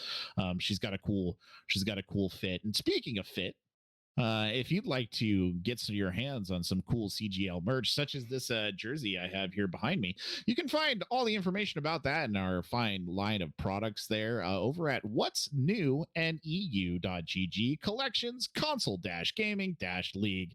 And you can find all of our cool stuff there. We've got hoodies, we've got jerseys, we've got joggers, we've got a bunch of new merch that's coming into the store very, very soon with a cool design that we had somebody design up for us. And then you can also find Kunoichi merch out there as well. So all sorts of exciting stuff coming down the pipe there. If you're interested, go ahead and check it out. And you can always find more information about that on our socials as well. That's Twitter at Console Gaming LG. And that is my second big transition right there for the day. I'm going to run out of them if I'm honest. If we have to keep waiting for the lobby to reset. Listen, you know what killer do you like playing against the most? Honestly, what killer do I like playing against the most? I actually hate what killer do you like playing against? I hate playing Survivor. I despise it. Which is sad, I guess. I don't know. I feel like obviously I'm missing a whole half of the game, but dude, it's just something about, feeling kind of powerless, which is ironic because then you see survivors just absolutely bully killers, but that ain't me. In terms of killers that I hate playing against, the ones that I have experience with, my least favorite is Nurse by far, just because of the teleportation thing. And I feel like as a newer player, especially someone who's less familiar with Survivor, going up against a Nurse who actually knows what they're doing and the impact that has on like basic looping and taking time to stop and do gens and whatnot, it just kills me. And I mean that both literally and figuratively. What about you? You know what? I know it's that one sentiment. I kind of feel the same way when I play Deathslinger because the thing I have had games. There was a day, I remember this specifically, where I felt like just playing Nurse and Deathslinger for whatever reason. And I swear to you, I played 4 games. All of them, people just gave up immediately. Really? Yes. And I can understand why for both of them. I can completely understand why for both of them. Even one of the games, I had a friend in the lobby I didn't even realize at the time. And she was like, "Listen, I love you, Ro, but we ain't doing this today." I was like, "I'm sorry." I'm sorry.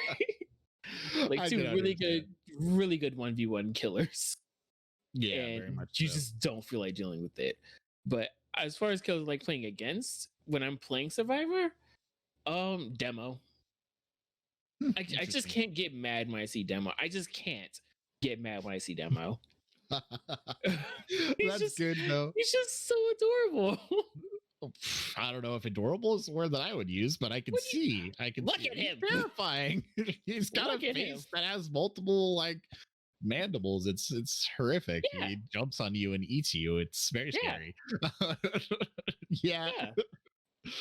Good little murder puppy. His good little murder puppy. That is definitely one way to describe him. But yeah, I can see that. It's the kind of killer where I don't even mind getting down because it's like, hey, I appreciate you playing Demo. Like, good job. Way to think outside the box. Bring that around. It's interesting. I was talking to some people the other day, or like watching some people play, and they're pretty up on Deathslinger right now. They seem to think that he's a killer that's like if not on the rise, certainly deserves a little bit more prominence that he currently kind of has in a lot of situations. Yeah, because the thing about oh god, nerve 7 blanks. The thing about Deathslinger is that he is just a very, very terrifying 1v1 killer. And the thing about him is it's his strength is kind of, I'm not gonna say comparable, but it's kind of as simple as Spirit, where the main thing about him is that you just have to be able to aim. Yeah. Aside from like general killer knowledge, all you have to do is be able to aim. Mhm. And if you can aim, you can probably tear up a whole lobby just by existing. It kind of sucks. I can see that. It's the kind of thing that, too, to me, right? His hitbox isn't ungenerous. Like, it's quite generous. Like, you feel that with Huntress as well, but you are kind of impacted by lag, right? Latency becomes a huge issue, and I think that is genuinely one of the things that is so, I don't think it's rage inducing might be the right word when you're playing against those killers, or even when you're playing as those killers, is like, how did that even hit me? Like, there's no way. And it's like, well, yeah. On his client side, that was the cleanest shot in the world, man. I'm sorry. Yeah. No, okay, so that's the funny thing you mentioned that, because Huntress shots, sometimes I have seen shots from Huntress's side that looks just completely wonky, completely freaking wonky. But then when I'm playing Deathslinger, I swear to you, there are times where it will brush right past like their hair on their arm. And I'm like, hold on. How did that not hit them? Excuse me? They don't even have dead eye. They used sprint burst like 5 seconds ago. How did that not hit them? And it's not like it was an out of range shot, because it just whipped right past them for no reason. Yeah, I know exactly what you mean by that. I like Deathslinger. I think he's just kind of cool, right? Functionally, and maybe it's just the white person in me who likes a good cowboy in any circumstance. But he's a cool killer. But I have yet to really try and embrace playing him, because I just do not trust my aim on him, if I'm being honest. But we'll see. We'll see what we can do about that in the future. I'll say it's the equivalency of playing Roadhog. It's about the same thing. I'm not even kidding. It feels like the same thing. Okay, see, that gives me confidence. Thank you very much, because I like Roadhog, and my hook accuracy is pretty decent. So maybe we'll give him a go. We're just waiting. Yeah. I do apologize, ladies and gentlemen, as much as you probably love listening to Psychona sit here and talk about killers and Roadhog.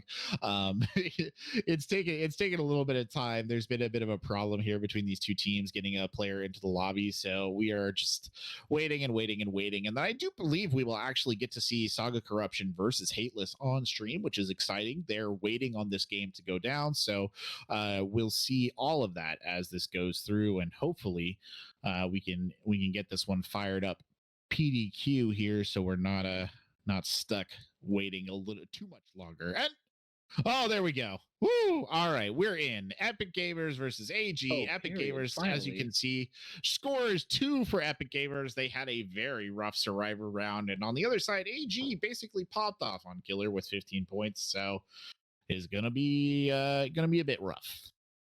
It's gonna be interesting. 2 gens, I believe, is what you said. Is all they have to do. That's all I need is 2 gens. Boy, oh boy. Which on a map like Shelter Woods, if you don't get 2 gens done, either the killer's just really good, or you probably didn't do the best. And that's okay. No. That's okay. Yeah, it was such a rough Survivor round for them that it's hard to imagine a scenario in which Epic Gamers Killer could pull this back. We would literally have to see like the killer of killers right here, and I don't necessarily know that Epic Gamer has it in the tank.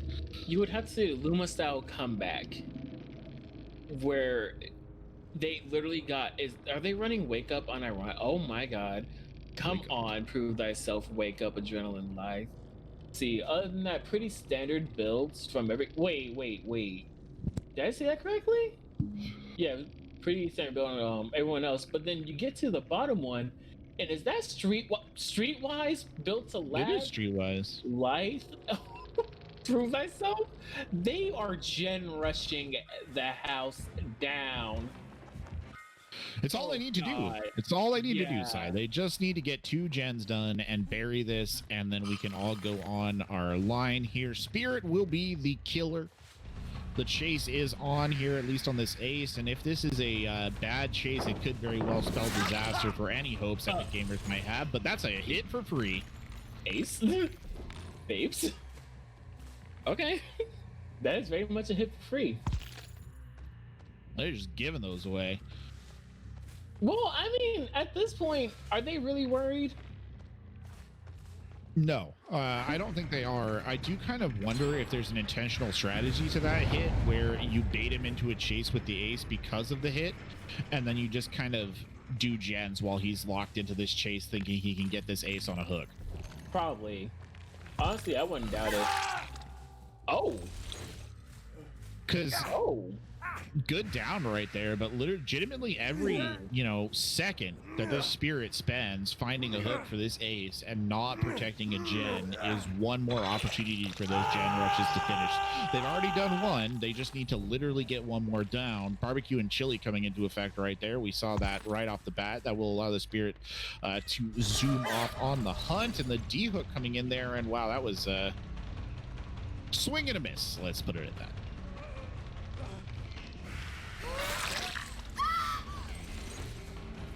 Again, though, get it down on her though. Should. And there's 2 gens. SCD. And that what the spirit does, it's over. Yep. And that is strategy, if I had to guess. That was very intentional play by Dead Player right there, who was the killer, by the way, who popped off in the last round. It was very intentional strategy by him to, I think, draw that out into a chase to buy the team time. And my God, that woman has lungs when she yells. I often forget. Oh, well, have you not heard Elodie or Yunjin yell? You're right. No, I have heard them yell too. I guess, to be fair, if somebody put me on a hook, I would probably scream quite loudly as well. Yeah. That's 3 gens already. That, I'm telling you, those gen rushing builds are something disgusting. Especially very much so. Wise.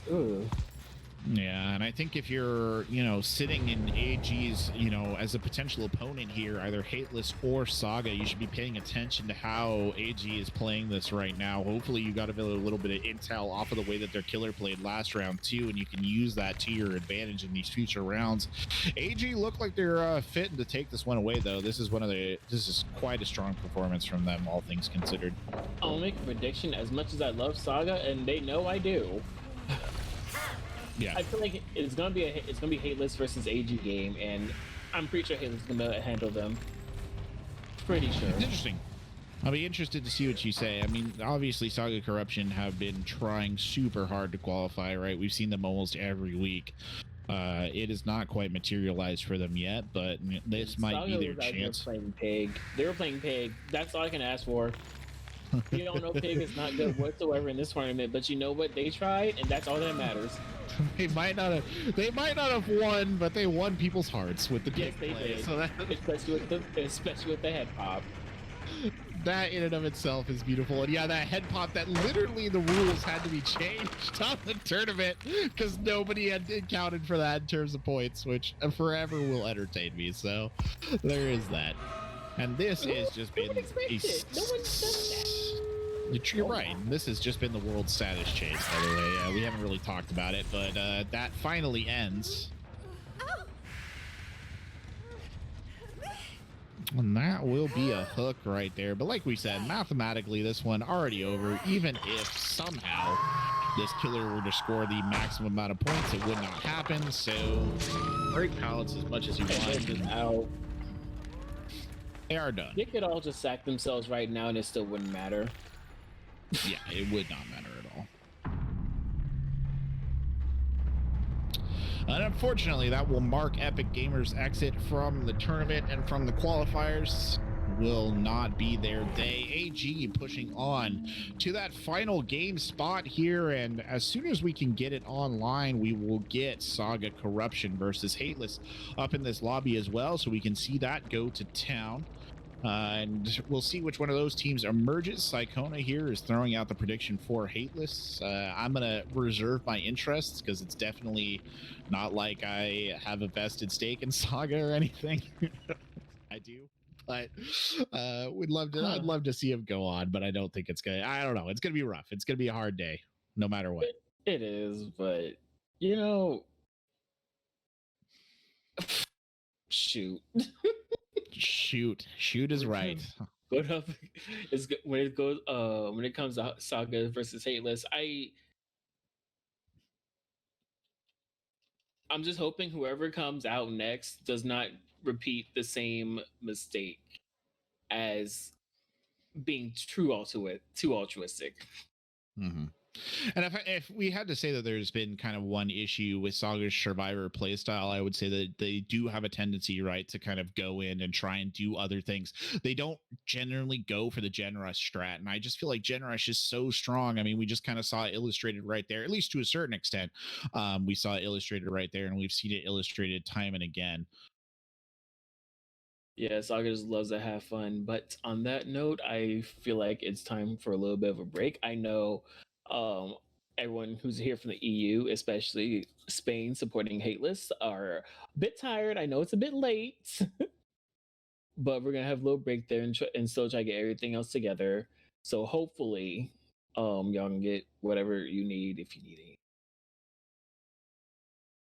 Hello, ladies and gentlemen, and welcome back to Alive by Nightfall here at the Console Gaming League, Week 8. Last chance to qualify for our big prize pool tournament coming up next weekend. But first, you got to get through this bracket. And I'm Corbeck, joined by Psychona here with Orchid on production. Thank you so much, Orchid, for handling everything on the back end. We are getting ready to watch our next semifinal match, which will be Saga Corruption versus Hateless. Hateless starting on Killer and Psy. You think Hateless is going to walk away with this one? I do. I've been watching how they play. I've been watching how Saga plays, and truth be told, the only reason why I'm saying Hateless is primarily because of the fact that I know that they scrim like some teams are not exactly in this tournament, but are like higher teams in a different tournament setting. Right. Dead by Esports. Dead by Esports. Okay. That is a real thing. Yes. I believe you. I know a few people who probably are dead by Esports, to be honest. Run off their feet by it. I know Nightlights and Agony who's in it. Eternity's in it. Fortnite's One Locker just joined in it. There you go. Well, it's good to know that these. Laugh whenever I see that name. That's a great name. It's good to know that these opportunities are out there. Speaking of opportunities, though, we'll see if one of these teams can take the opportunity right here as we get started with the match. We'll go over to our loading screen so we can stare at those 4 skulls and some marks for a little while here. And so earlier on, we saw Hateless play. I believe it was just Spirit, correct? Was that what we saw come out of them? We saw Spirit from Hateless. I do know I think I've seen Hateless play Nurse once, and it may have been a ping thing, but there were some difficulties there. So we'll see what happens this round. It's possible we're going to see Spirit again. I think the temptation to play Spirit is probably a little too strong for them. And if Saga Corruption was paying attention to the stream, which I imagine they were, they probably saw the perk spread that they ran on that Spirit last time. Yeah. I don't know if we're going to see that exactly again, but I mean, it was a pretty standard perk spread, right? It was like a Ruin, a Noed, a Pop, and I cannot for the life of me remember Corrupt Intervention. Corrupt Intervention. That's right. Yeah, of course. That's it. They had there at the end. So we'll see if that makes its appearance again. Once more, the ugly head will be raised of Corrupt Intervention. But I mean, yeah, it's gonna be a challenge for either of these teams. And I know these are both teams that are really gunning for it. So we'll see what perks they're bringing today on the side of Saga. Lucky Break, Lithe, Prove Thyself. No Iron Will on with the Lucky Break. Resilience, Decisive, Adrenaline, Iron Will for the second build. Dance With Me, Lithe, Iron Will, and Borrowed Time. And we have Borrowed Time. decisive, fixated, and sprint burst. That's interesting. So on one hand, someone's running Lucky Break with no Iron Will, but someone's running Iron Will, but would Dance With Me. That's gonna be an interesting little thing. Hopefully, the Dance With Me Iron Will person gets chased first, and we'll see how much effect actually has. And they found Nancy first and has a very good first hit.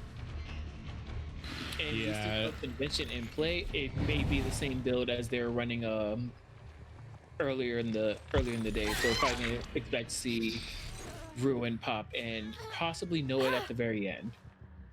Yeah, I think you're probably right. I think we're seeing a very similar perk spread right there, if not the exact same one. Unfortunately, King going down early on there will get hooked, so that is the Nancy up and 1 point already for Hateless. One gen, though, off the board, so they trade a gen for the hook. Unfortunately, 2 try hard Ray right there gets swacked, and that'll send Felix running for the hills. And yeah, that's a good door to break, I think, in this situation. You don't want to leave that one open. Definitely. Or close.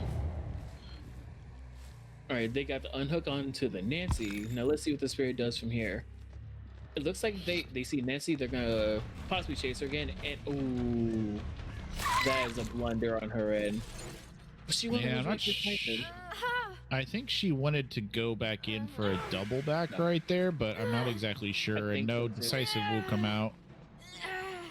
Now the blunder here is why you're running into the corrupted gens again. Right, yeah, I see what you mean by that. Unless I guess you were actively trying to pull the Spirit away, but now you see Cheryl on screen there. There'll be No Faith who's getting chased out right here. Nearly have the gen done in Warehouse, but it will not go down. Chases on again from the Spirit into Phase Walk. Pops up, no luck there. Gen done already. Yeah, there's one gen has been done, and the second one probably should be going down soon, you would hope, at least for Saga's sake, that they can get another one off the board here. Because this is just wasted time, and sure enough, there the second gen does go down. This one's nearly done. Unfortunately, Cheryl gets stuck on the box there. The hit coming in. Oh, that is unfortunate right there, Sai. Oh no. Someone has to get King. You cannot afford to lose someone this early in the game. Ooh, that's a beautiful hit there. Solid potential. We've seen in the past is a pretty solid looper, no pun intended. And King will go down on hook. That is unfortunate. Oh, that is a really rough situation to be in. You already have someone down 1 gen left, or 3 gens. Oh, wow. I'm actually slightly surprised that hit, if I'm being honest with you. Ping, 3 gens down. Yeah, I think that is Ping right there. That was a generous swing. In the best of times, and they will go up to the top of the hill for that hook. Solid not able to loop her way out of that one, which is unfortunate. What's really unfortunate is that the placement of these hooks is right next to her ruin. So she has 2 assets to protect right then and there. They just cannot get this warehouse gen done, no matter the best efforts. That'll be Ray, who was trying to peel on that one, could not get it. Now he's in chase situation as well. Out comes the phase walk. Should probably end in a hit. Almost every phase walk has, but a little bit bamboozled maybe right there. Has come out. No luck to be had. They will manage to get Fang off of the hook here too. So this is not bad here from Saga. Good little run. Unfortunately though, well, that katana will catch up to him.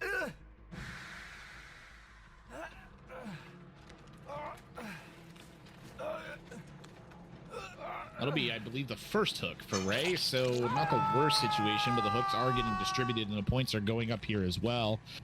I would expect to see another gen taken off the board as quickly as possible by Saga, but now being kind of forced into a bit of a difficult decision here about whether they continue with the gens or they go and get Ray off. No Faith would have to get Ray, and you'd have to have Solid actually just stick into a gen. There are a few gens that they can stick to, but I believe a lot of them are going to be in the area of a 3 gen, which is realistically what decided Hateless actually wants. Indeed. Well, the chase is on for Ray here, and we're looking probably down the barrel of another hook as Phase Walk comes out. Yeah, there it is. Spirit just a little too oppressive here for Saga.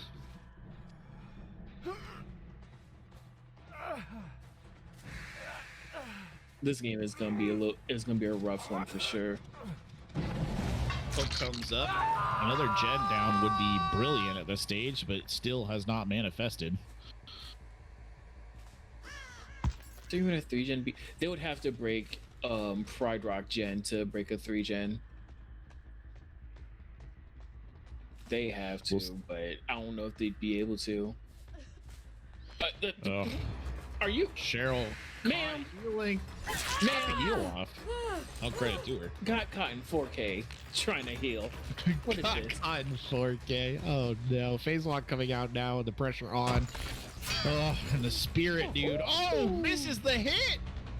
Oh, come on. That's the first, I think, legitimately missed hit we've seen from this particular killer this entire time. A little bit of back and forth right there, and the chase back on again. And the gen does go down, so Saga will get some more points on the board. Oh, it looks like Ray's actually going to go down here for that one gen that just got popped.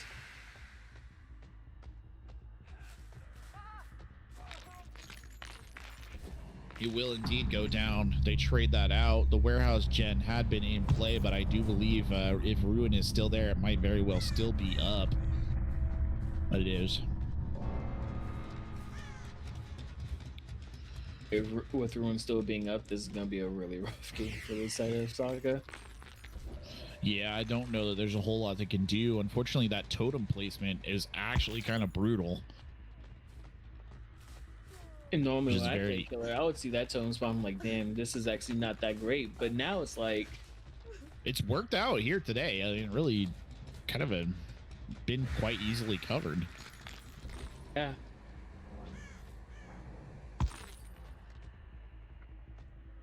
Right now, though, the Spirit just struggling a little bit here, trying to find the last survivor. It will be solid potential on Fang, already down to one hit here.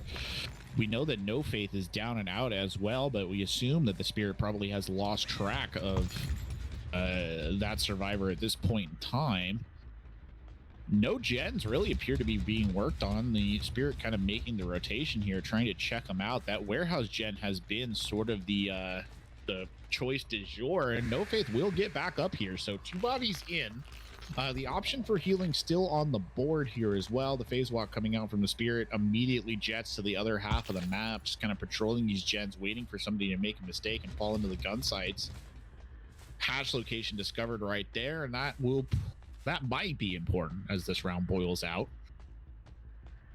Ooh, scratch marks on the horizon. It looks like that's Cheryl that is being hurt right now. Oh, good play there from the Spirit to play that out. Jesus. I'm telling you, all you need is headphones. All you need is headphones. Very true. Sound cues are a bigly thing, and no slugging this time. Straight to the hook there.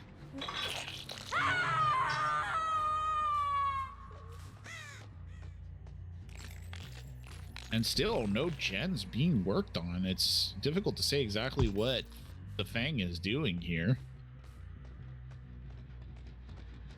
Question: what is Fang doing? I don't know. She's ratting around the entire map. She's ratting around the map. Not want to be seen.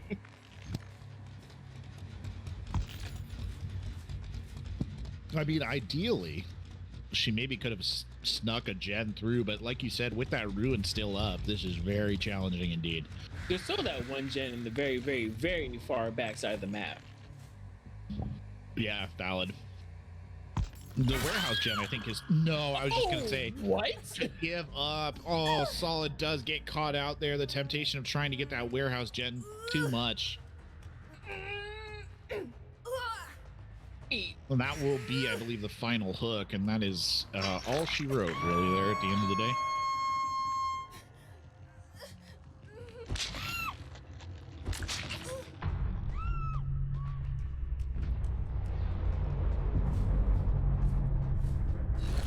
Now, a couple of the Saga players did, well, there's 16 points there on the board, so pretty much the best round possible for Hateless. 8 points for Saga Corruption, and they are backed into a quarter indeed here on their Survivor round. That was a rough one to have. Where is that on? measuring same atoms as last time as well. That was a very. I'm still wondering about that last hit. I couldn't hear the Fang. Maybe I I don't didn't hear even it know if either. he had Iron Will or not. Yeah, it might be something on the side of the killer that we just don't hear. I guess I don't know. That was definitely, or that was just the world's best guess, one or the other. Because yeah, I legitimately would have had no idea they were there either. I don't know what gave it away. I don't even think there were any scratch marks. It was just. She probably saw a pixel with stretch threads and then said, "This is where she is." you very well might be right, actually, at the way that went down. That was unfortunate. I mean, I think we saw throughout that match a couple of hits landing that were like, oh my lord, I can't believe he got that. They miss as well, that I was like, oh, I can't believe he missed that. But I mean, overall, well played by Hateless's killer. Like, all credit where credit is due. Some good mind gaming on the loops and what have you. But Spirit, still a very strong killer, and maybe just a little too much for Saga Corruption to handle this week. Too much to handle for a lot of people, even some of the best of That's players. True. Well, it's very true indeed. We'll see here in just a second what Saga can do in terms of their killer. Now, this week, Pig is banned, so we will not be seeing that killer that has, one hearts, right? There will be no Pig, no head pops. So it'll be interesting to see expecting a Freddy. A Freddy. They have tried using a Freddy before, I believe, in the past to some sort of mixed success. That was against Agony, though. Okay, anyone against Agony, I pray for them. I pray for them. Yeah, very strong team. So that's probably the team that, if we had to guess, would be very high up on the odds of winning it all, right? So there's that. Indeed. It's them. You think it's them? Oh yeah, no, they definitely shown time and time again in various tournaments that they can tear up whoever they feel like with the practice, if any is needed. Very true. Yeah, I remember watching that particular round in our tournament of the Freddy versus Agony, and it was Agony for the Freddy. Let's just put it at that. Not a lot that he could do in that particular scenario, but it very well may be a Freddy. Maybe we'll see a Spirit or a Nurse come out here. I don't know what they have in the tank in that regard, but regardless, I'm sure they're a little disappointed with that Survivor round. I would be if I was in their position. I don't know where it all went wrong, really, to be honest. I think it started with King getting taken out so early, and then it was just kind of downhill from there. You really want to know what went wrong? Was at the very beginning, because what happened was Spirit identified, okay, you got the corrupted gens. With the corrupted gens, you have Ruin, and then you have a Nancy who's hooked right next to this Ruin. So at this point, the Spirit literally has no reason to leave that area whatsoever. She doesn't even have to camp. She just has no reason to leave that area. She has too much to protect there. Right. So it's kind of like, why bother? And no, you're right. Of that, and because Nancy got hooked in that same area twice, that proved to be their downfall, and they lost someone at 3 gens left, and that hurts a lot. Yeah. Now it's not undoable; it just hurts a lot. Yeah, I understand completely. I can see exactly what you mean. Kind of an unfortunate spawn too, because I believe Nancy was just like there pretty much from the first moment the killer walked around the corner. Nancy was there, so rough. But hey, I mean, that's the way it breaks sometimes, right? And unfortunately, we're having to do a quick restart of games, I believe, of clients because of a daily reset. So that is what it'd be, but we'll wait that one out. Hopefully it won't be too long before we hop back in here. But it's interesting to hear that you think Agony is going to run away with it. So it wouldn't surprise me at all. But I guess that's something a little bit for the future, right? Us to start thinking about who's going to be winning the Invitational. We do have to get through today. You still think Hateless pulls this through all the way? Yeah. Well, all the way, maybe. Oh, maybe. I mean, in terms of qualifying today. Sorry. Think they take out AG? I believe so. Mm-hmm. I believe so. I think they have a pretty decent chance. I would say about 70% chance. Okay. All right. Yeah, that's fair enough odds, and I'm sure they'd be happy to take him if we're being honest. And I mean, their spirit has played well. I will say their spirit has played quite well. Good mind games, good job on the hits. Really, I mean, most of the time that we see the spirit go phase, right, it doesn't end with anything but somebody getting hurt. So I like I said, I think when that Cheryl jumped that window and he missed the hit, I legitimately think that was the first hit in the entire round that did not connect with somebody. I don't think The there were first any other time a mistakes. fastball actually did someone a favor. The first time, dude, it's like finally my time to shine, the ability to jump through a window slightly quick. Oh man. See, this is my problem when I play killer. I just like to swing too much. Like I just go in. And it just does not work out. I'll tell you that right now. But yeah, it is what it be. Sai, can you give me a hint actually on killer? Can you please tell me how to do something? What do I do against people who just like juke me or run me back, like when I'm about to hit them and they're just like, let me 360 turn all the way behind you, and suddenly I'm tapping you on the shoulder? Depending, are they how does this? Is there anything? So a tactic I've been seeing recently is when people will like kind of click their flashlight and then start the 360 that way. Okay. But then some people just flat out 360. If it's just a 360, honestly, your best bet is to, first of all, if you whiff, you whiff. So be it. Mm-hmm. But sometimes what I will also tend to do is I will. Wait, what system are you playing on? Before I say this, Xbox. Shit. It is the console gaming league, okay, in my defense. You're right. Because I play on PC. So normally if it's that kind of situation, I will take my mouse if I feel like they're gonna 360 me, and I just kind of flick it in the direction that I saw them going. I flick it in the direction that I saw them going. I just let auto aim do the rest. But let auto aim do the rest. Yeah. There you go. But otherwise, if you whiff, you whiff. If you start to notice that you kind of lost them, look for where the scratch marks are going and just chase it that way if they actually got some distance from it. Because at the end of the day, getting 360'd is gonna happen. If the survivors are good enough at it, it's gonna happen. You can't really dodge that. But I just of course, it's number just one problem I have. Like survivors just like running at me and trying to like hug my body, and I'm like, just get away. I can't quite hit you. Like, I don't know where you are. Please stop.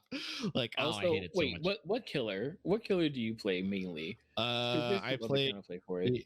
Yeah, totally. I play a fair amount of Blight, I play a fair amount of Hag, and I play a fair amount of Wraith. Don't even get started on console Blight. 360 is Blight freaking hurts, but that hurts. Yeah, don't even get me started on console Blight, man. He's just cool, okay? He's got a big. Aware. I am aware. Hag is a funny one because little secret about Hag is whenever a survivor is running, and if they trigger a trap, and except if you're running Silent Trap Hag, which is shackles, their camera will automatically turn towards the phantasm. Right. So 360 will actually be a lot harder for them to do that if they trigger a phantasm. I have seen some really good Hags. They'll put like on drops in particular, they'll put that trap like right up next to the wall. So when the person lands in the natural spot you would land, it triggers and then they spin and they're already facing a wall. It's very like just smart, small little play. Oh yeah. It's little micro plays like that with Hag that makes her a little bit better of a killer than some other ones. Yeah. She's a good. And then with Wraith, when you get 360, are they 360ing you out of stealth, or are they 360ing you as you run at them? Probably as I'm running at them. Like when I'm going to hit them, they're like go for lunges a little bit earlier. Okay, go for lunges a little bit earlier. If you close a little bit distance, go for lunges a little bit earlier because there's a chance you'll be able to hit them. Honestly, I'll give it a try. But you see, we're all learning today. That's what this. We're all learning today as we wait for this to go. And that is what is good. We have a brief moment here, so I'll take an opportunity to plug it again while we wait for these teams to get in. We are doing a charity this week. Kunoichi, our women's gaming organization here at the Console Gaming League, is leading the charge for a mental health awareness fundraiser. The deadline will be the end of May. The donation goal, $5,000. It'll be multiple team events planned, and you can see content on various CGL sponsored content creators here on CGL One. If you're interested in donating, again, that's money going to the Mental Health America organization. You can find the information for donation at tiltify.com at Console Gaming League. Of course, if you want more updates on the campaign, you can always follow us on social media. Twitter is at Console Gaming LG. We also have an Instagram. I think we're on Facebook. We're all over the place. And of course, you could always drop a follow here on Twitch as well if you like the content. We'll be coming back. There will be more Dead by Daylight content coming up for us, not just our grand finals of this particular qualifier, but there will be other tournaments in the works as well for Dead by Daylight. We've quite liked how this has gone, so we're looking forward to getting more Dead by Daylight out there. It's a fun game. It is pretty fun, but also, it's just pretty fun sometimes. It just really makes me want to just throw hatchets at people. Makes you want to throw hatchets, people. That's a bit rough. Figuratively, and within the context of the game, I can understand. You ever tried to throw a hatchet before? It is not easy. That Huntress makes it look so simple. It's really not. I mean, but have you seen her animation? Because she can just take out people with her bare hands. Honestly, it's kind of funny. She's true. She is quite yoked, to be fair. So that is true. The best is when you see those people doing like the hatchet throwing and it hits the wood and like bounces back at them. Very entertaining. It does tend to happen, but not a problem with Huntress. No, but I do not think we will be seeing a Huntress today. You never know. It would be very entertaining. Obviously CGL has a mountain to climb. Would love to see them get some points here. Or CGL, I'm sorry, Saga has a mountain to climb. They've got some points they need to score, but it would be entertaining, even though Pig is off the board. If they came out with another kind of, we didn't expect that kind of killer pick, would be very entertaining. So maybe a Huntress, a Deathslinger, even. I would love to see, just for the sheer entertainment value. To see a Deathslinger for God knows how long. It's funny because see someone play Deathslinger. Jordan, who was in here last week casting with me, he also was like hype on seeing a Deathslinger, like really wanted to see one, and we just never did, but that would be very entertaining to see it. Yeah, because Deathslinger is just he's such a toss-up killer. He's kind of like Spirit in the way of, in a 1v1 situation, sure, he has a bit more counterplay than Spirit, but like a good Deathslinger in a 1v1, he will down you as fast, if not a little bit faster than Spirit can. Yeah. And it's terrifying. He is a very solid 1v1 killer, especially if the person who's behind the ball is playing him well, right? And maybe hard to find some good Deathslinger players out there, but they are out there. And hopefully, maybe at the final stage of all of this, the big invitational at the end, we'll see somebody whip out a Deathslinger once or twice just for fun. Shoot, depending on how it goes. Depending who I'm going against, because like if it's against like a team and I feel like I've already lost, I'm pulling out Deathslinger. I don't care. Go for it, man. Out Deathslinger. I'm just break it. Get him out there. Get him that rep. Yep, I'm just gonna go for it. I would love to see it. I would genuinely love to see it. I'm looking forward to it immensely. He's cool. It's cool design. He's one of the cool design killers. Kind of funky. Such a simple like concept, but he's quite cool in its execution. Looks like we are ready to go here, so we will get to see Saga Corruption fighting for their life here against Hateless, who are trying to end this so that they can go on and end AG and then push themselves on to the final invitational here. We'll see how this next little match pans out. That'll be great. Fantastic.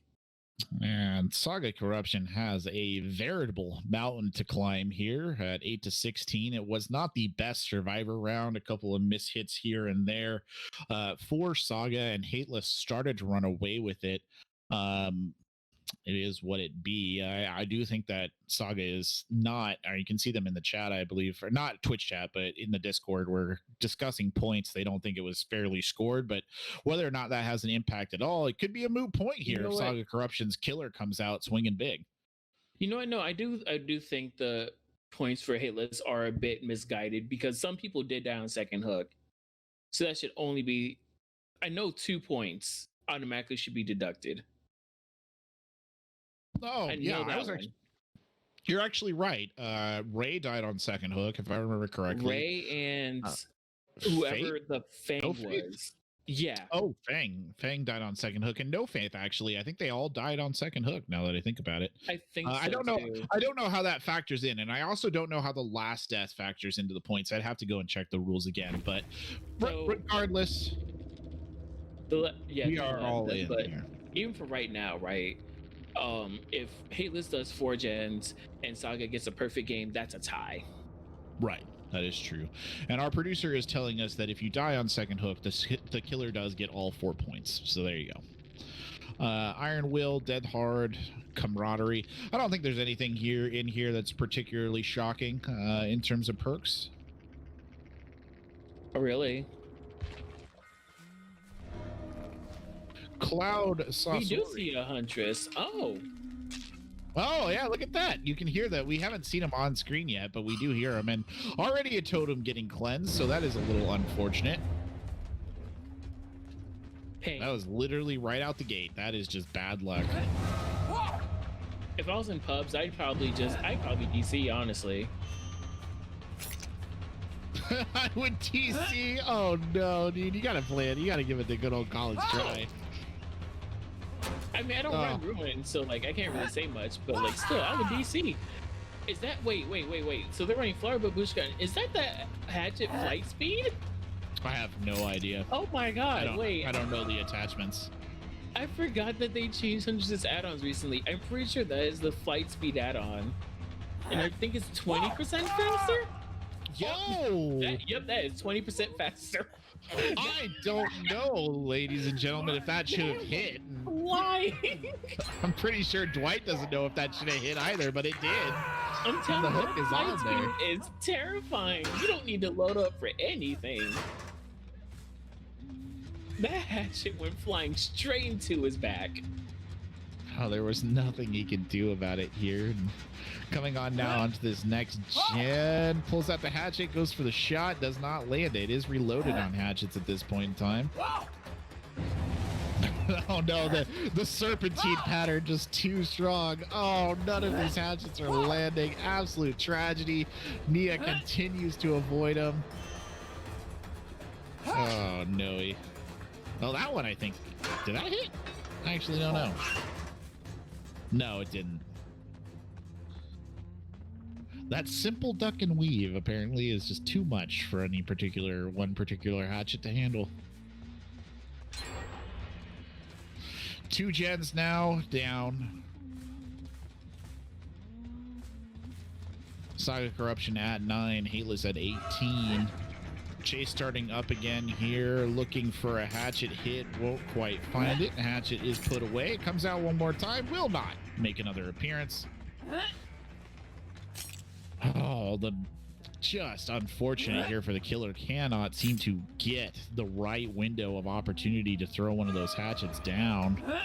Chase is getting very tight here, and yep, the jump comes through. Just getting run by this Dwight right now, Psychona. Oh, jeez. Should have just gone for the hit there. A rough time, especially on a map like this. And they definitely know what they're doing against the Huntress. But I'm going to say right now, that flight speed add-on messes me up.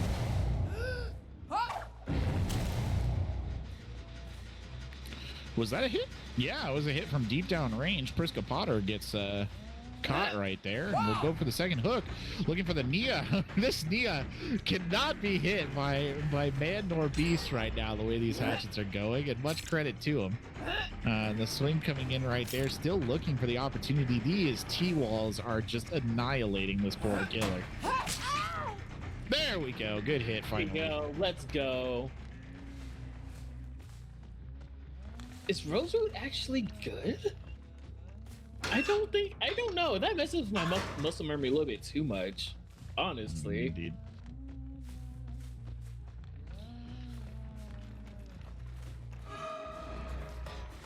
Well, the chase coming on now one more time into another tile and a long sightline there. Oh, I actually don't know how that one missed, but there you go. These hatchets flying fast and furious, but they're just not connecting, and it's just a rough day for this particular huntress. Cannot get one of those to land.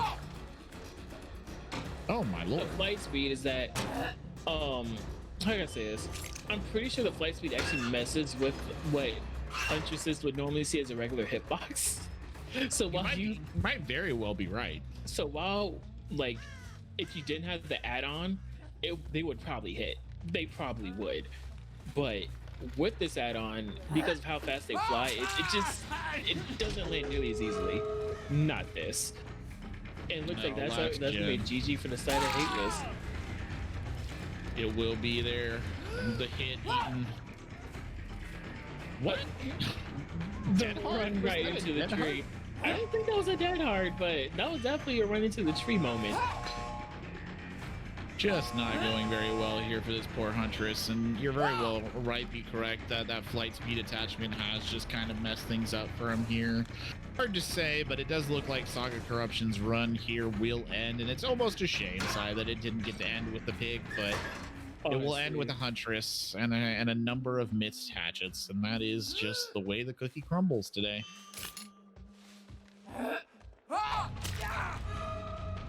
Ouch. Oh, the swing there, and that was a dead hard. Yeah, that was a dead hard 100%.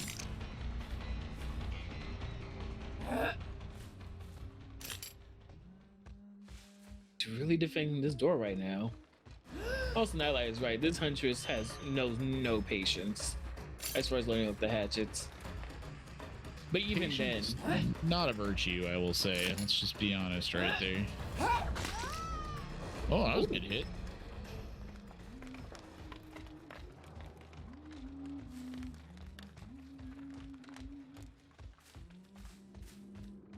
I know that they're at the other door, and the other door's gonna open pretty soon.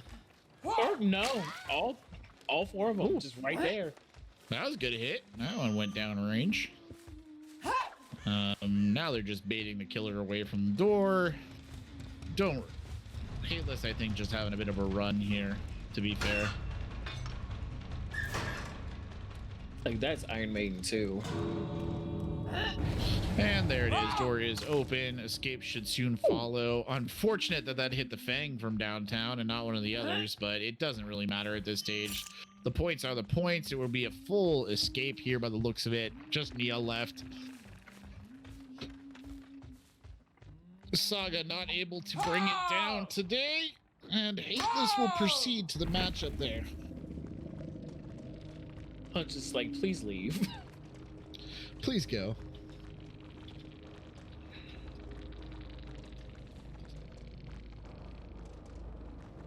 Well, there you have it, ladies and gentlemen. 34. Saga Corruption knocked off the board, and it will be Hateless who goes forward. Yeah, barbecue and chili there didn't really be an impactful factor in that match, I'm afraid, and the Huntress not able to close it out.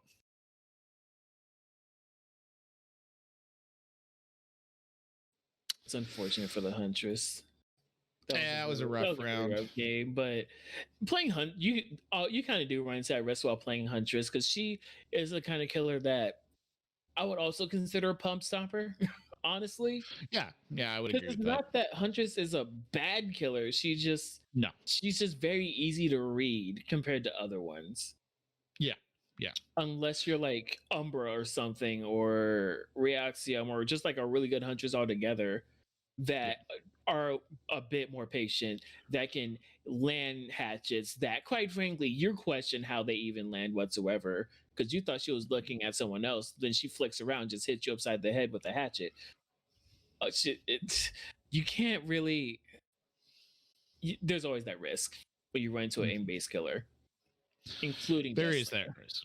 Yeah, there is that risk, and I think we saw that pretty much illustrated in this last map, right? Just sometimes, if you're not hitting your hatchets, you're not getting value. You might as well just be an M1 killer at that point in time, even worse than an M1 killer, because you're slowing yourself down trying to get those hatchets, and it's just grim.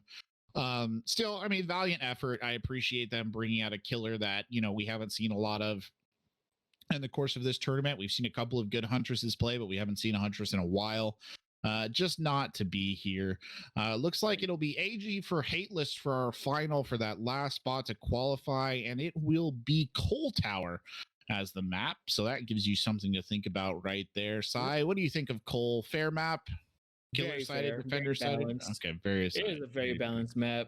It's one of those maps where if the killer plays well, the killer will automatically just do amazingly. But if the survivors play it really well, they do amazingly. There's no real side that is really determined by this map. It is probably the most balanced map in the game. In terms of killers, it should surprise no one, but it will be a square off against I keep calling her Hag, and I don't know why. It'll be a square off against Spirit and Nurse here to bring us to this last gas. Yeah. Who are we giving the edge to in this matchup of heavyweights based on what we've seen? I'm gonna say Hateless. Hateless. I would actually agree. I'm kind of rooting for Hateless. I'm actually kind of rooting for Hateless. Not gonna lie. Yeah, Hateless has been very strong. Their killer has been very strong. I think AG's Hag got a very.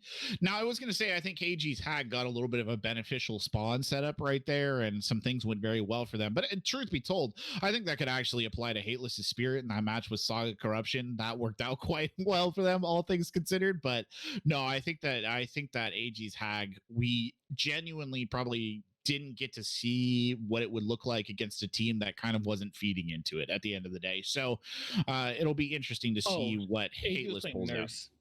Oh, Nurse! Good God, I keep calling her Hag. I don't know why. Because they don't even. Sinjo was the one who was playing Hag. They don't even look alike, and Hag is banned this week. So thank you for catching me out on that.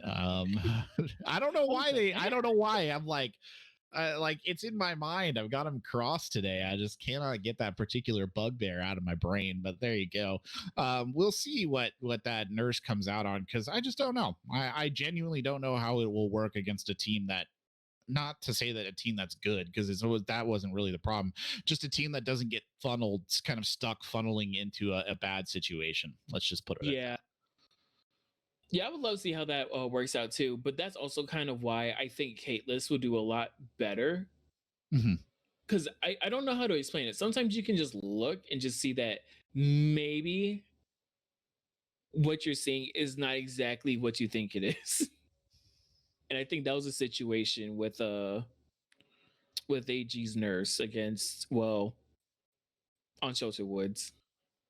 Yeah, I think you're probably right there, but we'll see, right? We've seen some interesting stuff here, and it's a shame that it has to end with a Spirit and a Nurse, but it maybe was always destined to end with a Spirit and a Nurse. Of course it is. That's how all tournaments go, though.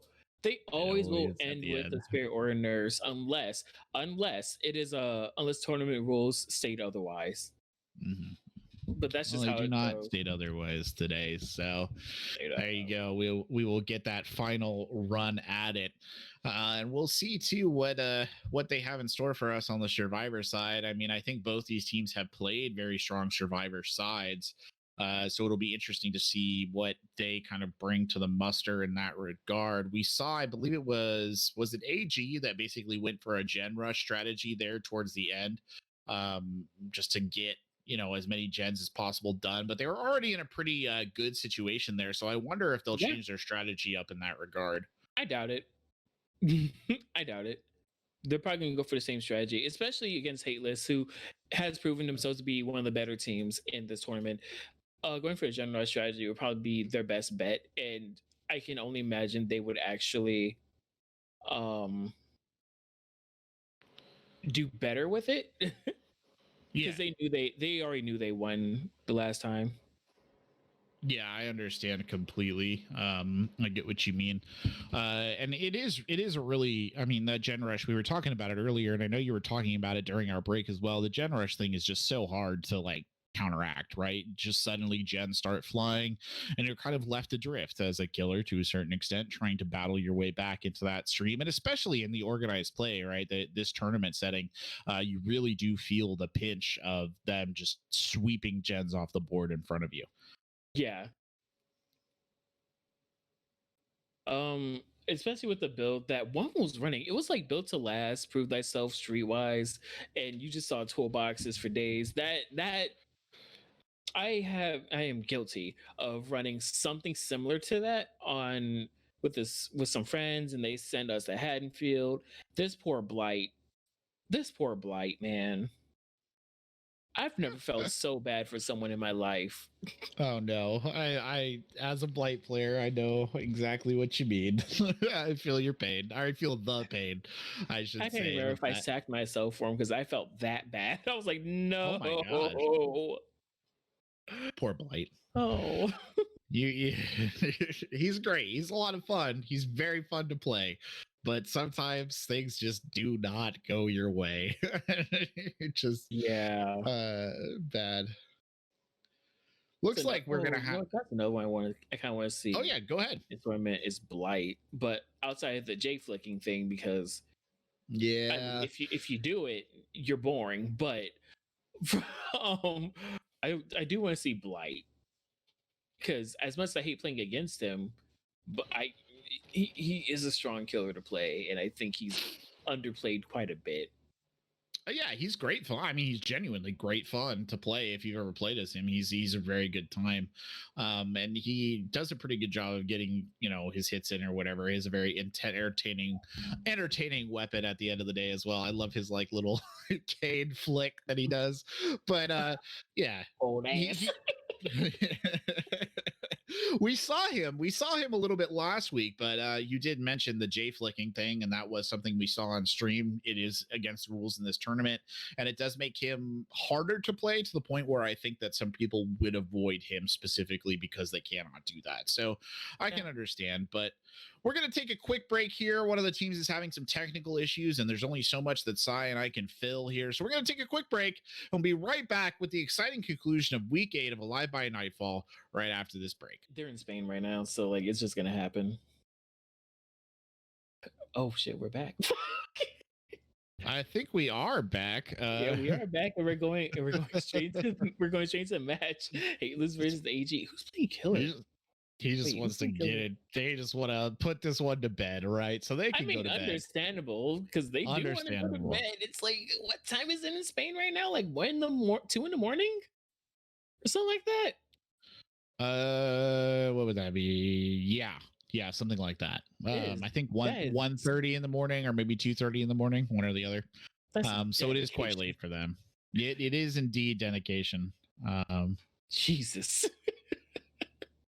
But it'll be Hateless versus AG here. Hateless starting off on the killer, so we can probably expect the spirit. No big surprises too in terms of build. We've basically seen the same build time after time. So yep, we have Adrenaline, Live, Prove Thyself, and Wake Up on Dead Player. We have Decisive, pretty much the same builds as last time. Oh, there's a few changes though. Sprint Burst, Borrowed Time, Decisive, Deliverance for Tuzik, and Prove Thyself. Camaraderie, Built to Last, and Live on Drain. And already a totem getting cleansed, and that is the second time we've seen that so far today. Ooh, it is Nurse. Well, that's now let's see how changing the script. Let's go. Oh, Rune's already gone, but let's be real, you're Nurse. Do you really need Rune? Ooh. And there goes the spinning wheel sound that we hear from Pallet Stuns. Let's go. Well, this is an interesting setup, but I mean, I think we can safely assume that Ruin is already gone here if that was what was on that totem, and I think it probably was. Big teleport coming up right there, but good hit going down. Trying to take him to the corner. I mean, I got to appreciate that to a certain extent. We see Tinker. There's a hook right we there. see Tinker on hate list. No, so the idea is he wants to bring Nia to as close as possible without dropping her. Right. Because if you drag her out to any further gens, especially on a map like Cold Tower, even though it is relatively really small, you don't want to put someone out that far. Yeah. The pressure coming in there not going to be found, and that will lead to the nurse peeling off here. Obviously, like we said, this is a change of pace from what we saw previously. All day, Hateless has been running Spirit. All last week, they ran Spirit, and now they finally bring out a nurse here at this final round of their qualifier. I expect anything less. And genuinely, I don't know how well it's really going for him right now. This has been a bit. So this is rough, and this brings back to the point that I mentioned earlier when it comes to nurse versus Spirit, is that what this Nia is doing is consistently breaking line of sight of this nurse, which makes it a lot harder for her to actually get blink hits in. And because of that, they have to play a little bit more disciplined, or a lot more disciplined, which ends up having a slower game than if they were playing Spirit right now. Hello. Okay.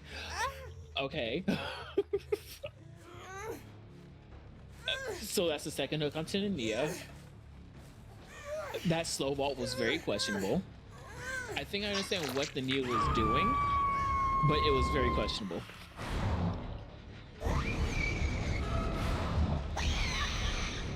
Sprinter's coming up from this Claudette, and he's automatically gonna peel off from her. Oh, Tinker procs again. Is he gonna go after the gen? Looks like he will. We'll be able to get there in time, though. I don't think he will, though. I do not think he will. This nurse gamble, I don't know that this is paying off at this stage. Misses the swing on the Meg right there. We'll be able to turn back on the gen, and yeah, Sprinter's coming out. That was a bit of a shame, and losing that Ruin early on too. I mean, I can't help but say that that set a pretty bad tenor for this match, and you are basically playing from behind at this point in time. Yeah, so this is one of those things where I mentioned one of the combinations of Ruin Haunted. This is why I would typically run Ruin Haunted, especially on a killer like Nurse that can take a lot more advantage of Haunted than some other killers can, or at least easily. A little bit hard to see what the game exactly has been played here with the Meg, but whatever it was, it ends with the hit. It will drop him right there. You see the gen burst or the healing pop. I'm not sure exactly what that was. The chase going in from the nurse now. Got the scratch marks to play on, but this chasing Nia has not been good for this particular killer. Nia's been doing a good job of keeping them on their toes. That was an unhook. Sorry, my apologies. Thank you, producer, for pointing that out to me. I should have realized off the top of my head. I was like, why is it just flashing like that? And then I was like, oh yeah. And that is 4 gens down. This is tragic, if I'm being honest. This is a really rough game coming in. Yeah, this Nia is really keeping this nurse occupied right now. I think the biggest mistake that I'm probably seeing is the fact that he's taking a lot of these chases, and the Nia is just running outside the map, just buying all the time in the world for the teammates to actually get these gens done. Sees the gen being done literally right there, and there's a hook right next to the gen that's almost completed, and it's done. Okay, it looks like we're gonna see Noah come into play here. Okay. Whoa, good hit right there at the end. Dwight drops dead player. She might be able to snowball this, very much so. The chase coming in, the body's right there. Oh no! The Meg goes down. Two. Come on, Hateless. Come on, Hateless. Can they get one more here and seal the deal? The hunt is on for the Claudette. 2 bodies down, no unbreakables to be shown. Somewhere hides one young player. Something youth. I don't know what the first part of the name reads, but they are hiding somewhere. The hook coming out now. And it doesn't look like they're actually working on a door either, so this does buy a bit more time for the nurse to actually get some value off Noed. Tuzik Youth. Tuzik Youth. Okay, so Tuzik Youth is out there. I believe that was actually a Kobe. Oh, really? Meg, why are you running into nurse like this? Hello? Meg is going for the revive. Please! And that ends predictably. Please. See if we can snag one more here. Meg now free. Tuzik Youth now free.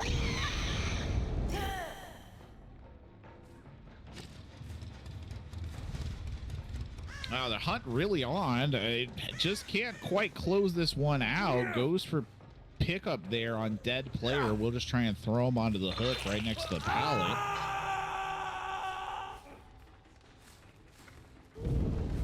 And now kind of the game begins in the sense that we see if they can catch out these last two. And well, there you go. The swing comes in, just misses the Claudette. That's Tuzik Youth. Just goes for the bait on the hit right there. No points for hits or anything like that. The chase coming back here, and we'll see now if the nurse can catch up. It looked like it might be a situation that was all going to go in the favor of the nurse player here for a second, and unfortunately it looks like it's starting to run away from him just a little bit. The chase coming down now through the rock. Good hit. Well done. The ace who gets taken down. Dead player drops yet again. Still one Meg left on the field. Will not be found. Time starting to run down, and Meg is out, so it'll be dead player who's left. Close the hatch and just go put him on a hook, and she will get full points from that because he is the last survivor to die. So I believe puts him at 9 points to AG's 14. 10 points, I believe, to AG's 14. Not exactly sure. Well, oh no, you're right. Nine. Yeah, he's been hooked already.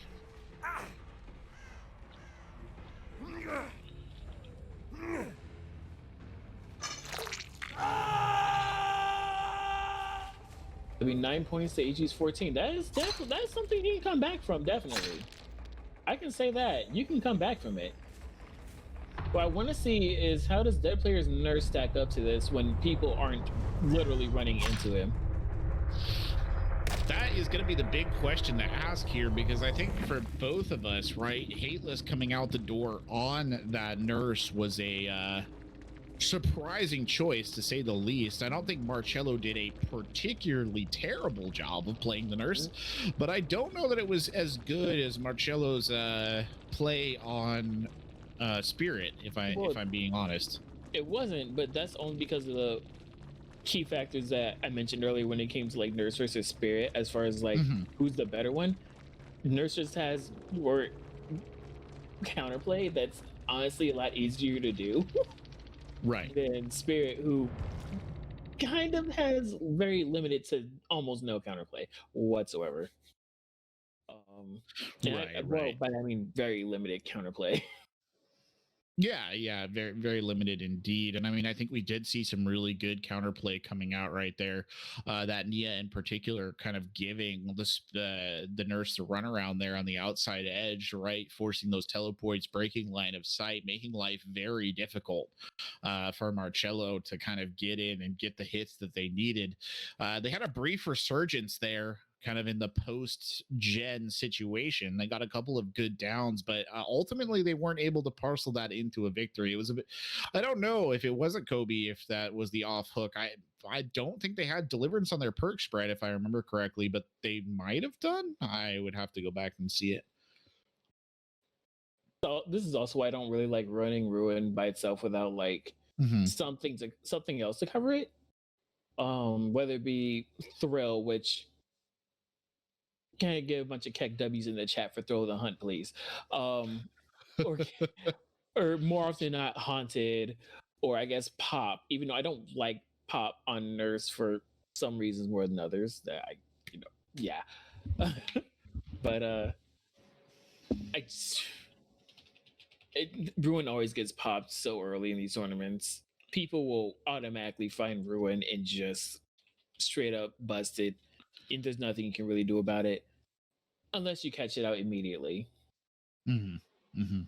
Yeah, that unfortunately was what happened right there, and we saw that 2 rounds back to back. Actually, we saw that happen in the Saga Corruption game, where literally the ruin was gone in about 30 seconds, less than even that, maybe.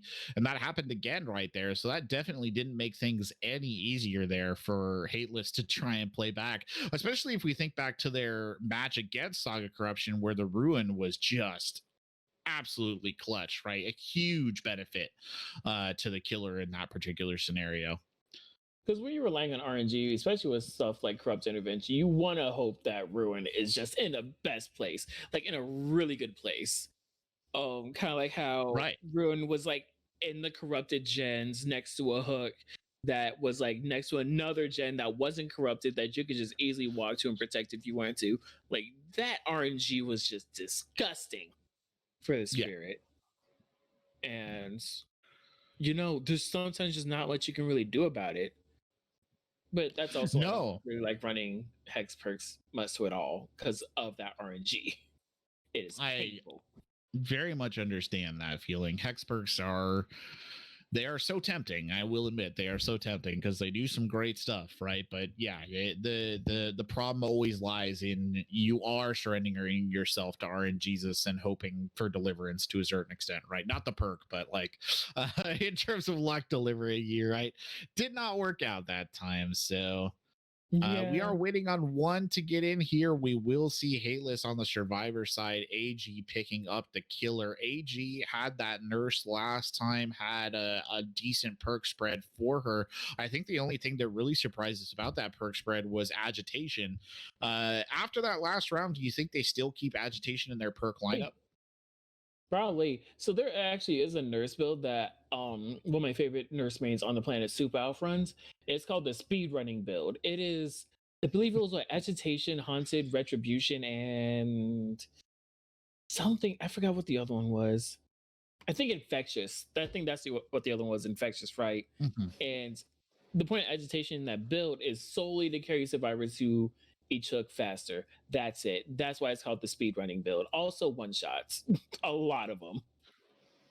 The one shots, indeed. I can understand that. Certainly on a killer like Nurse, right? One shots are massive just because of the way in which you usually want to play her. So I can see that being a big factor here. We'll see what they pull out of the hat. It looks like everybody is readied up, so as soon as the lobby begins the tick in the loading screen, we will go. But here you go, ladies and gentlemen. By the way, the last match of our qualifiers here, week 8 of the Alive by Nightfall qualifiers, and a place in that big tourney next week coming up right here, and we will see if Hateless's gamble on that nurse paid off, if their survivors can pull this one through and get them the win. I don't know about you, Cy, but I'm looking forward to it. I want to see how this goes. This is going to be intense. I can feel the pressure building. If you haven't seen the one, the week 1, the one that I qualified on, I think we came back from like what, a 7 to 16. Oh wow! I did not watch that week, so I did not get to see it. I think we came back from like a 7 to a 16 or something like that, and I was like, oh yeah, that's a comeback. That's a comeback. Yeah, that was a comeback. So this 9 to 14 that Hateless has is beyond recoverable, honestly. Beyond recoverable indeed. Well, here we go. We are live, ready to get into it. So let's go. Let's see what they've got in the tank. Hateless, the Spanish sensation, trying to close this one out here against AG, and it is late in the day for them. It is late indeed. We'll see if they can pull it off. Truly.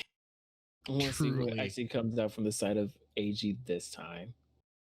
It would quite throw us through a bit of a loop here if AG did not come out on a nurse. I will be honest. We've already had one bamboozle. Let's see if we can get another bamboozle in here too, maybe on the killer side. AG, I mean, they've got a bit of a lead to protect, and that's got to influence their choice here as well. We have seen in the past teams that have swapped it up, right, based on kind of score lines and maps and whatnot. But we'll get a look at the perks here first for the survivors. Ball time, pretty standard, pretty standard. Iron Will, Spring Burst, Prove Thyself, Built to Last, again, pretty standard. Life, Decisive, Prove Thyself, and Detective Hunch, quirky.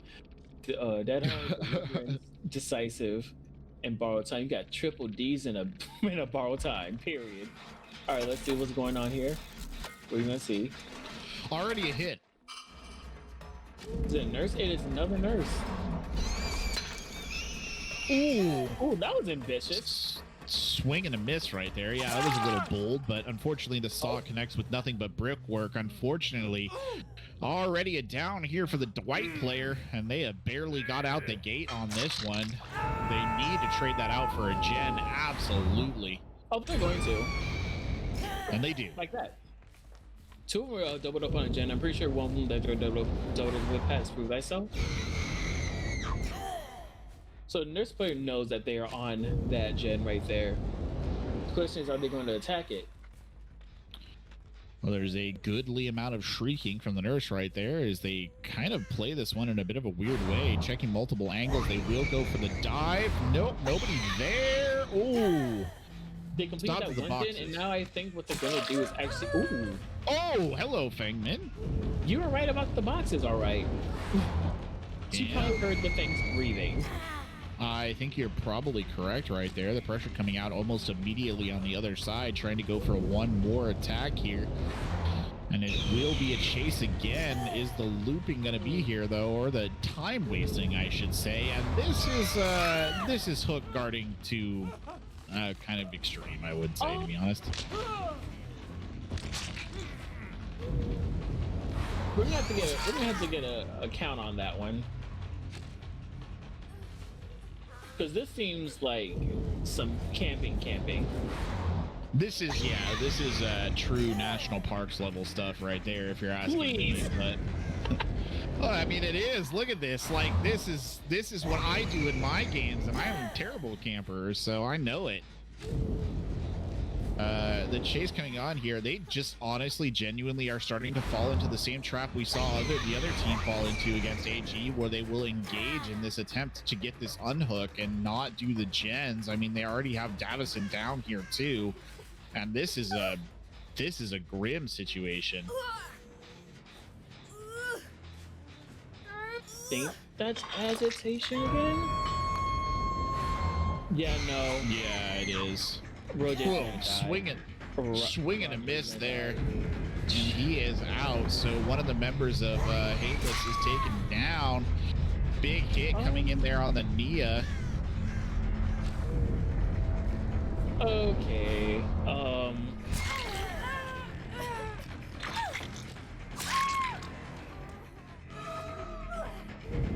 There's not really much they can do here, and that's gonna be a 3-man slug, and it's over. And it will be over here. AG smacks the box, but will slowly smack the Fang Min, and that is that.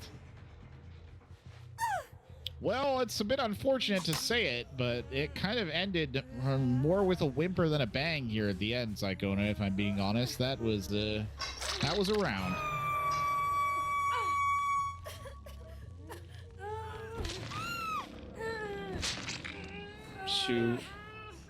Shoot. I feel like that's actually the exact same reaction you had last time we saw AG play. It just seems so... I know exactly what you mean. In all fairness, I'm gonna repeat the same two words. Mind-numbingly boring. Yeah, it was the same situation that we kind of saw last time. AG basically got a hit, then kind of went into I will say it was camp mode. I'll be brutally honest, basically camp mode, and Hateless just kind of fed into it. It's a shame. I think, Hateless is a good team. They played hard, but it's just not to be today. AG will be our qualifier here. They will punch their ticket to that last 8th spot on the back of their nurse play here. And it will be them going to next week.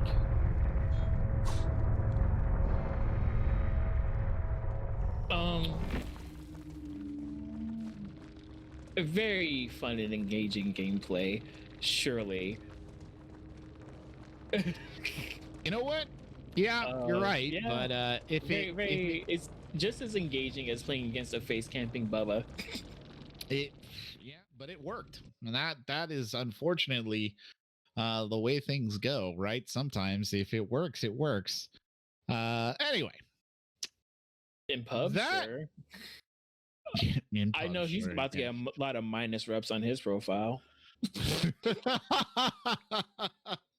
Like, in all genuine honesty, though, I mean, part of the problem was, and it was the same thing that happened in the other game, the survivors fed into that. Like, I don't think they needed to do as. I mean, it was obviously very unfortunate for the player that got hooked at the very beginning that they were going to die. It happened very quickly. It sucks. Yeah. You don't want to go down 3, but they all came back. It was like a quagmire. It was the longer it went on, the more bodies were committed, and it was just one person getting sent in after another, and they all just kept getting knocked. And at one point in time, you should be like, all right, sorry, Dwight, you're dead. Like, we're going to go do gens. Yeah. Yeah. I don't know. You ever just look at a game, you're like, I'm wondering if this would just been better off stream. And someone else just recorded it, because that's what this feels like. Like, I'm sorry, I can watch like the sweatiest of people just beat up a whole group of rank like 19s, and I would still have more fun watching that, even if the game lasts only 2 minutes. Because I'm sorry, how do you literally? I mean, I guess you could literally just do gens, and Hayless should know that. But how do you? This man's got a knife. He's like, he's got a knife in his hands. He just can't take it.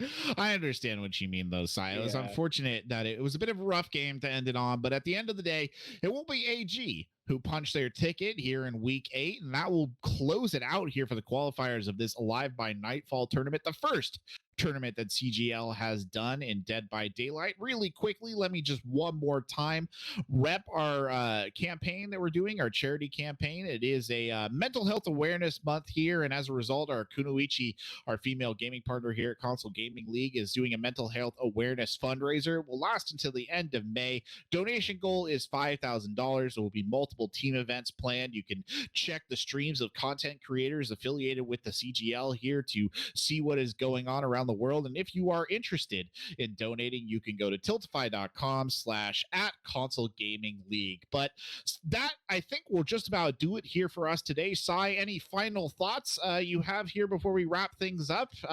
Looking forward to you competing in the tournament next weekend. You're going to be there, buddy. So depending on what happens, depending what how this poll comes out that ends Friday, specifically for the top 8 winners, we'll see what happens. But honestly, I'm kind of waiting to see what the competition actually brings to the table, especially depending on what these results are. I'm kind of advocating to. Oh my God! Why is my doing that? Jesus, effing Mother Cristo! But the final dash of horror here, ladies and gentlemen.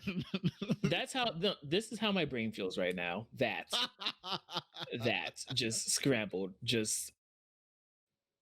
I understand. Yeah. There he's back. There we go. Brief trip to the upside down right there, and he's back on side. Spoilers, by the way. Okay, I guess, but we won't. I'm not even going to connect it to anything. I'm just going to leave that word out that you can figure that out in your own time. Isn't it also isn't it like 3 years old now? Like, somebody's got to know. Anyway, something like that. I digress. But well.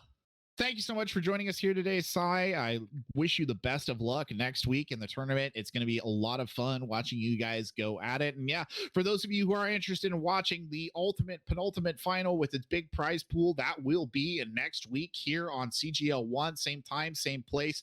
plenty to watch there. Big thank you as well to Orchid handling our production and running our lobbies today. Not an easy job, so thank you so much for doing that. And finally, a big thank you to those of you who have done the tournament organizing here, Autumn, Candy, everybody who's helped them out behind the scenes. This would not have worked without you, so big props to you guys for pulling this one off. It's been a lot of fun.